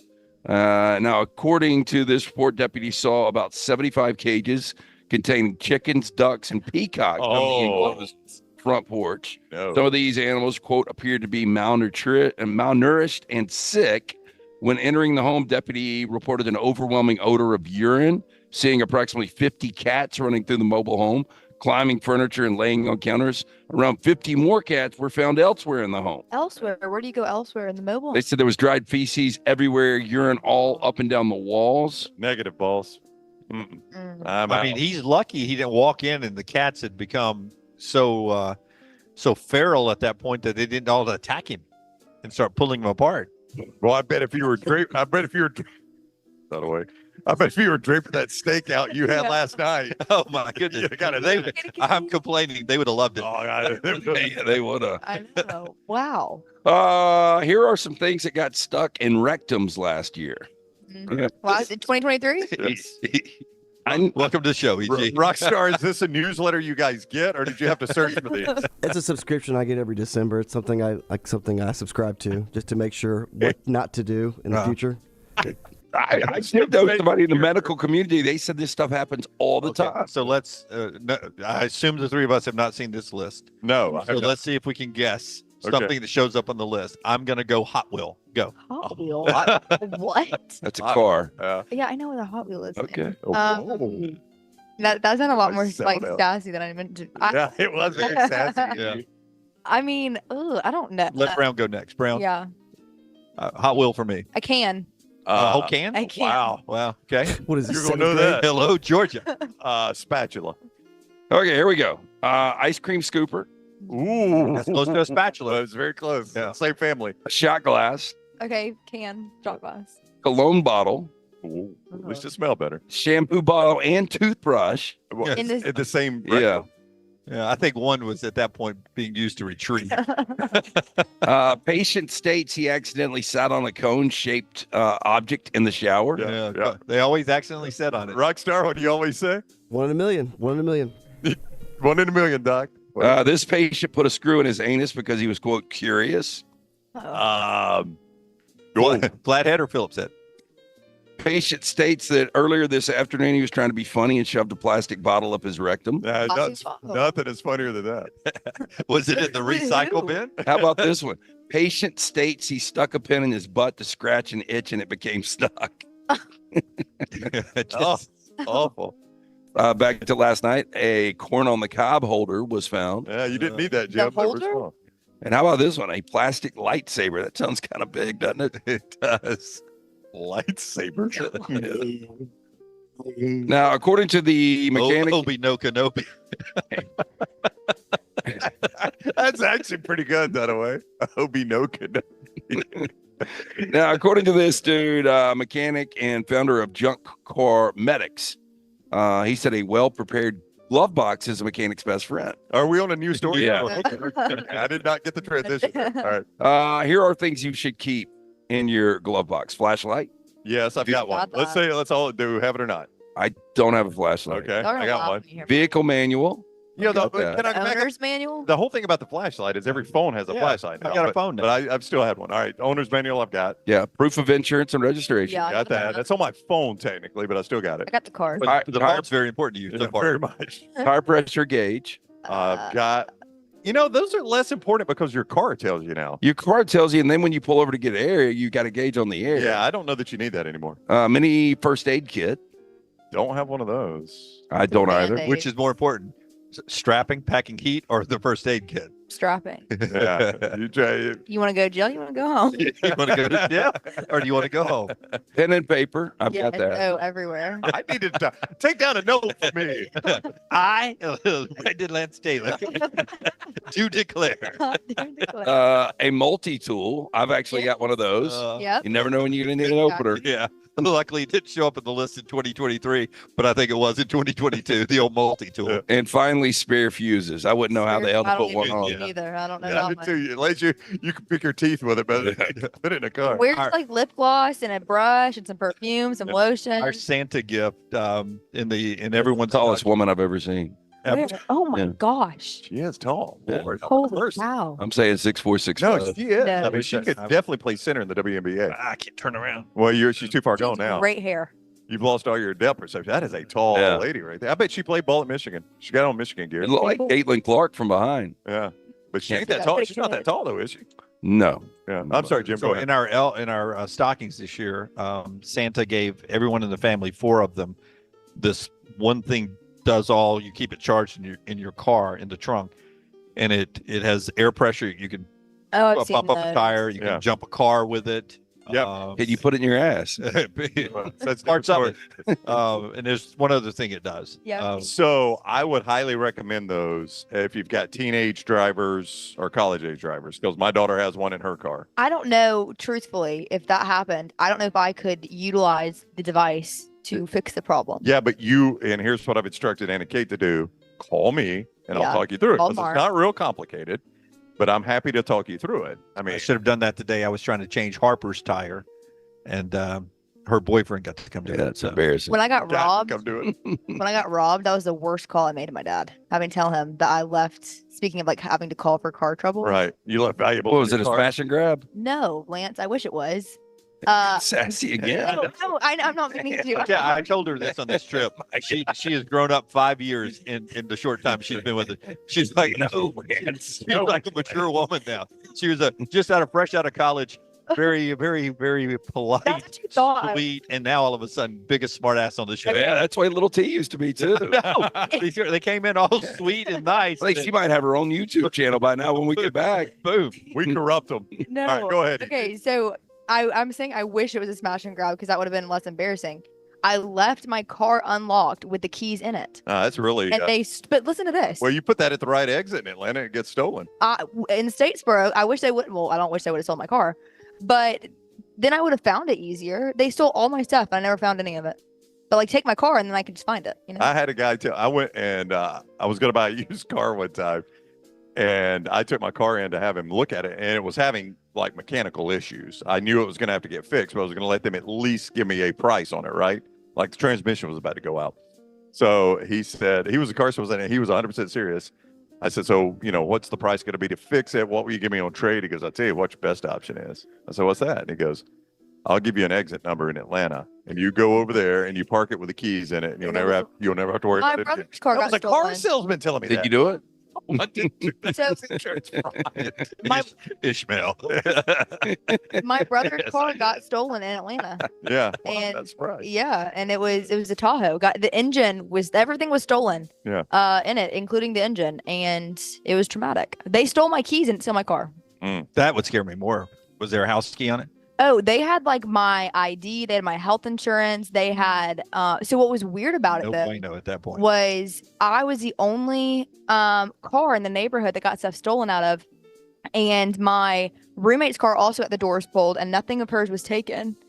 But my car, everything got taken, and they took the time to open my perfume bottles and like I guess smell it and throw it back in my car, but didn't take Ooh. it. Isn't that kind of Where you creepy? take that? Oh no. I know. Did the fortune teller tell you anything She- yesterday? I saw her and I kept my distance. I don't know if she was a fortune teller. Hey, Rockstar. That was one of the creepiest things ever. Rockstar. I'll She gave me bad. I'm going to juju. send the photo, Rockstar. No, I've got video. Yes. I sent it out on my story. of my story of her trying to. This is the fortune teller animal that we dudes. didn't know she was a fortune teller at the time, or devil worshiper, as I think she was called at one point last night. Was trying to get this dog To stand up. to sit like a doll. Yeah. While she took a picture, and the dog was having none of it. Would not. What Yeah. are you doing? I know. I cannot sit on my hind legs like a person. So she stared through me when she gave me my fortune, though. I just sent the photo to Scott because, of course, Jimmy Awkward has to get involved in the situation. Wait, how did she approach on? Where was I? She didn't approach anything. She's just doing it. And Well, Jimmy, she's treating the dog like Yeah, I noticed crap, and I videotaped it for 30 seconds and put it out on my story.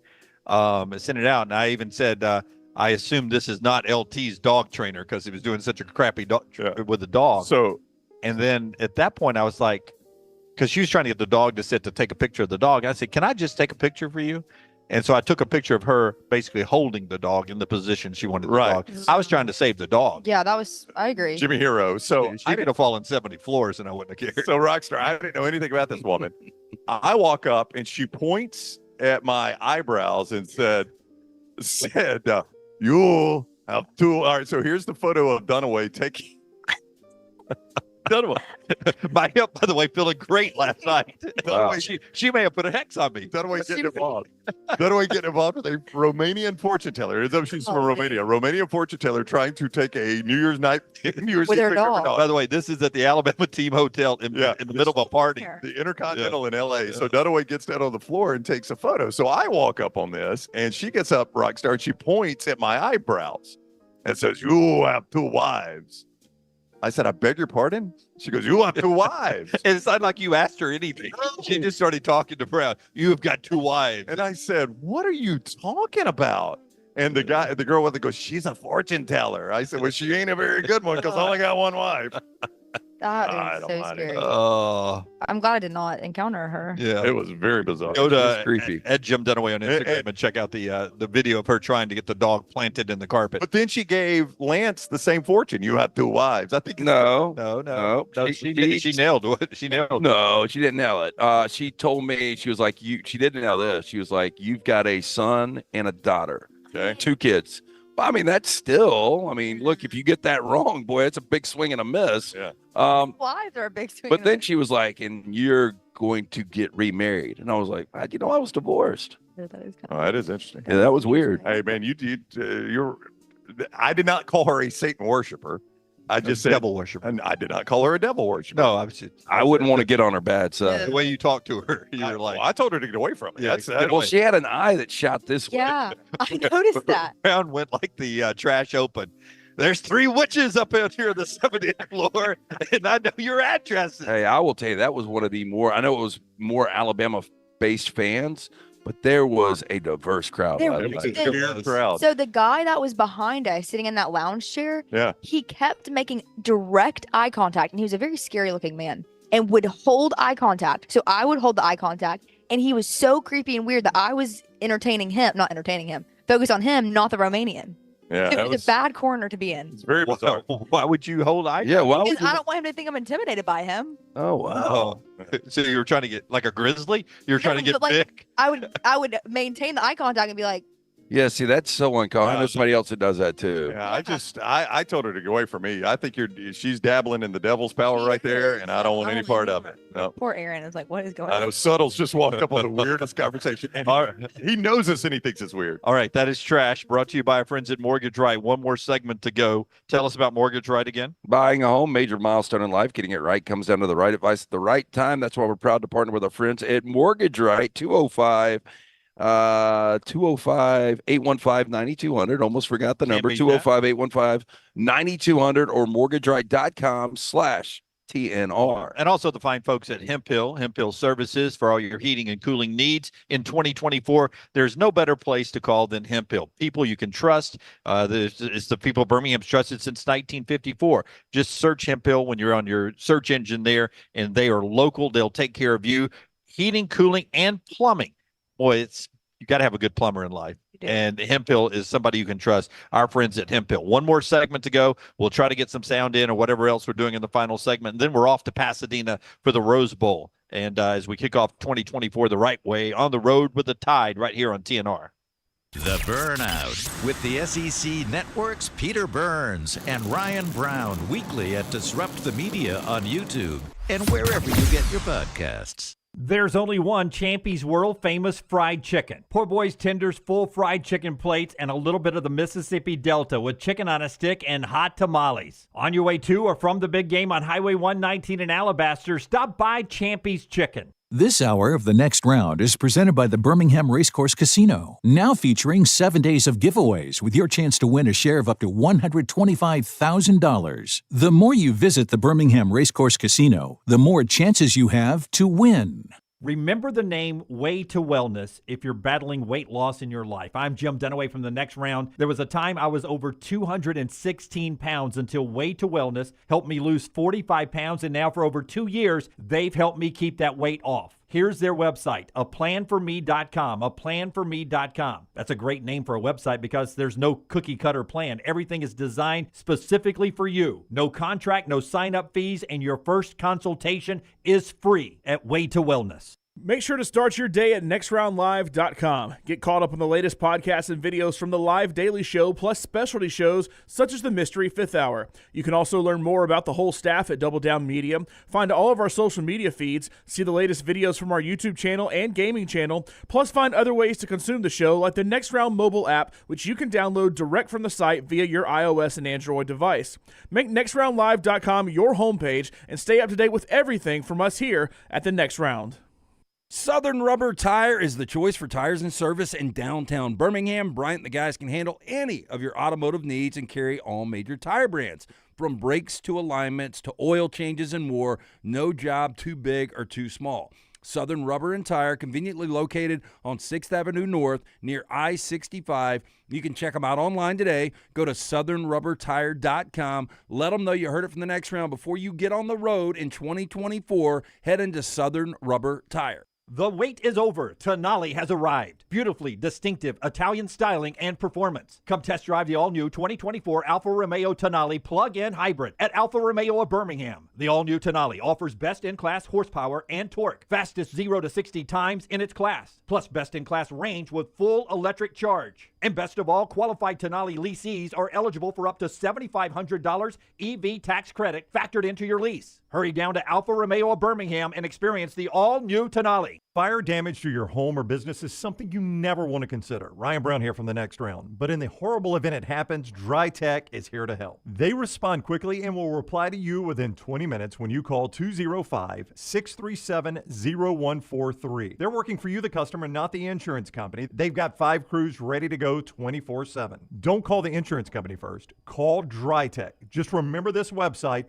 mydrytech.com. That is mydrytech.com. Got him.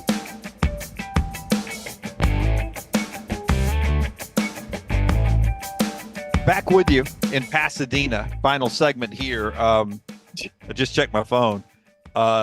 Earthquake. Three different people with stories of things up the rectum, including somebody who used to work GI on the surgery floor.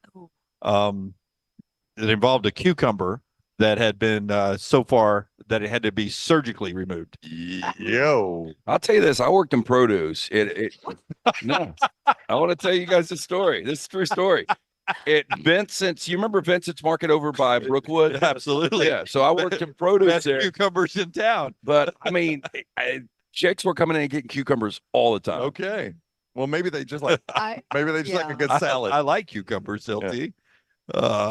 It was the most studied vegetable, I will tell you. I that. really don't like them.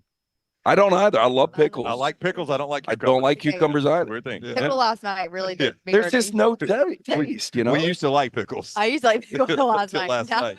Yeah. I didn't think that pickle was that bad. Oh, I really didn't either. Maybe yours was different I'm than hers. Due to the pickle Game, I would Yeah. say. It was a little garlicky. It's amazing how polarizing a pickle is. Yeah. Yeah. Like my wife does not like dill or kosher. She only likes sweet pickles. I do like sweet pickles. I do too. I used to hate sweet pickles. The Stackers? I've grown to like them. I But like a pickle that tastes more like a cucumber. You like bread and butter pickles? I used to love them. I ate so much of them that now I don't like them. Oh, really? That's how I feel about Welch's fruit snacks. Yeah. So Okay. all of a sudden, What? This is a kid pounding them all the time. So I went to Guatemala one time, and that was like The only thing they had. no, it was the only thing I packed. I had like the Costco size box. And I just poured them all in my backpack, and Can't get enough of these. and it was like I have not eaten them since. Yeah. Okay, here is final segment brought to you by Southern Rubber and Tire and UCA, Urology Centers of Alabama, UCA, Urology Centers, Alabama.com. J.J. McCarthy, cut 8 rock star. He's the quarterback. He goes back to the day he found out they were playing Alabama, not Florida State, and his reaction. And now, after studying Alabama, here's the Michigan quarterback on the next round. When they pulled Alabama for the 4 instead of FSU, we saw the reaction on TV. What's it been since then, seeing tape? And obviously a Nick Saban team in the playoff isn't a joke. Yeah, no, not a joke at all. And, you know, they've been here before and they've been successful here before. So, you know, when that came out, like, all of us were just shocked that the committee kept Florida State out. But you can understand where they were coming from, and especially with the way that Alabama was playing towards the end of the year and beating Georgia and just the team they are itself, it makes sense. And obviously watching film, you see it, why they're in the playoff. They're a tremendous team. Everything about them, from offense, defense, special teams, they're clicking on all cylinders at this time of the year. So it's going to be a great matchup for us and a great challenge. Great answer. Great answer. Great respect. Yeah. So that's the kind of answer you give when you think you got a chance to win the game. Yeah. Yeah. Well, no, and you can kind of tell just the calm demeanor from him. I think he's going to play a good game today. Yeah, a lot's on his shoulders today, man. A lot of pressure. A lot of pressure on him. I just wonder if Harbaugh will press, because there is so much pressure on him. Because he did do a little bit in the TCU game early last year. That was out of character, not taking 3 points. Brown, you brought it up earlier, and we said it last year when that first drive, great drive, chance to get up 3-0 right off the bat, and I guarantee he'll take 3 here. Take 3 every time. Yeah. Every time. Yeah, I mean, it burned him early, and it felt like Dunaway, because I think TCU scored right away, and then they got the pick 6. They were fighting uphill from that point on. That set the bad tone for the game rather than set a good tone for the game. Yep. Brown, you had a chance to talk to Tommy Rees. Rockstar, can we do cut number 4 here? This is about Jalen Milroe and what Tommy Rees has seen from Jalen Milroe. Here's Brown's question to the Alabama offensive coordinator here on the next round. From where you found Jalen Milroe to where he is now, can you put into words the level of development there?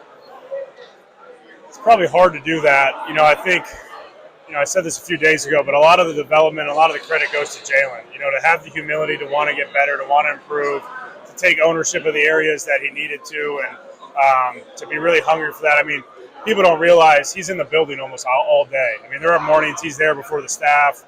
There are mornings you go out, he's throwing on the field. So he's put in so much time and effort to continue to build himself into the player that he wants to be. I think, the person that he is starting to shine through. And, I'm extremely proud of him and, really fortunate to be a part of his journey as a quarterback and help him, where I can. It was interesting talking to him about that. You could tell the respect he has for Jalen Milroe when, there were a lot of people that thought he wanted Tyler Buckner. And I think it's pretty obvious with Buckner, transferring in there was an element of comfort that Rees had with Buckner. And it was if nothing else, an insurance policy, if not a guy he thought could start in front of Jalen Milroe. But obviously Milroe has earned his respect, and he's earned a lot of people's respect. I will also say this. That was my first chance to spend any amount of time around Tommy Rees. Yeah. You can't grasp how young that guy looks. Yeah. Maybe it's Super young. He looks super young. Yeah. Well, I mean, the fact is, we've all gotten older, including you. I have. But he is year by year. But he's about what, 15 years? How old is Tommy Rees? 32. I had him at 33. Yeah, so 15 years younger than me, but looks much younger than that. He does not look like a guy that's about to call plays in a college football game. No, I remember him losing me money a lot as starting quarterback, and that was not long ago. Yeah, 31. 31. Yeah, I mean, he does not. You sit down next to him and talk to him, and you're like, man, this guy's about to call plays in one of the 2 biggest games of the entire college football season. And he just he does not look ready. He doesn't look old enough to be doing that. So what year was he born? Was it 92? Whatever, 31 years ago. Yeah. So I was covering an Alabama national championship team. Yeah. for Birmingham Television. Yeah. When Tommy Rees was born, and now he's the Alabama offensive coordinator, and we're at an Alabama national championship playoff game. That's amazing. Full Yeah. circle. That is so incredible. cool. You think he knows that? Yeah. I mean, I really feel like I should walk out onto the ledge at the Rose Bowl and hold up a small baby. Little Lion King-esque there. As you can tell, the pain medication has now eased my leg pain. Made me a little silly. Okay, so In-N-Out or Pink's hot dogs? I'm fine with I'm fine with either one. Yeah, EG and early. I'm fine with either. You're not a hot dog person? I could do either, but In-N-Out is like. I've had Pink's is iconic. I've had In-N-Out. I've never had Pink's. Have you never had In-N-Out, EG? No, I've had it once. Yeah. I mean, I would go with the one I've never had. I've Okay. never had Pink's. Yeah. All right, let's go. Pink. Pink's is awesome. Is it open at 10? I mean, I got to find that out. That's going to be your deciding. Hot dogs for breakfast, man. What says it better? All right. Thank you to our 2 title sponsors out here. That includes Southern Rubber and Tire. Tell us about them, Brownie. Southern Rubber Tire, they are right downtown in Birmingham off 6th Avenue North and I-65. You could go find them there. And Bryant and the guys do just tremendous work. And it's not just tires. I know that's in the name there. But they take care of all your automotive needs. They do carry all major brands of tires. They got brakes, alignments, oil changes, and more. No job too big or too small for Southern Rubber Tire. 6th Avenue North, I-65, southernrubbertire.com. That is southernrubbertire.com. And please, like all of our friends on the show, tell them you heard it on the next round. And our friends at Urology Centers of Alabama, 16 locations, 35 urologists to help you with your health, whether you're moving from your 20s to 30s, 30s to 40s, or on up the age ladder. You need to be very health conscious in the new year. Early detection so important, whether it's prostate or kidney stones or anything in between. They can help you. UrologyCentersAlabama.com, UrologyCentersAlabama.com. We're not going to give predictions of the games right here. We're going to send that out a little bit later on when we get to the Rose Bowl. Taylor's going to throw that out right before kick. So if you want to see how we think the game's going to play out, watch our social media platform.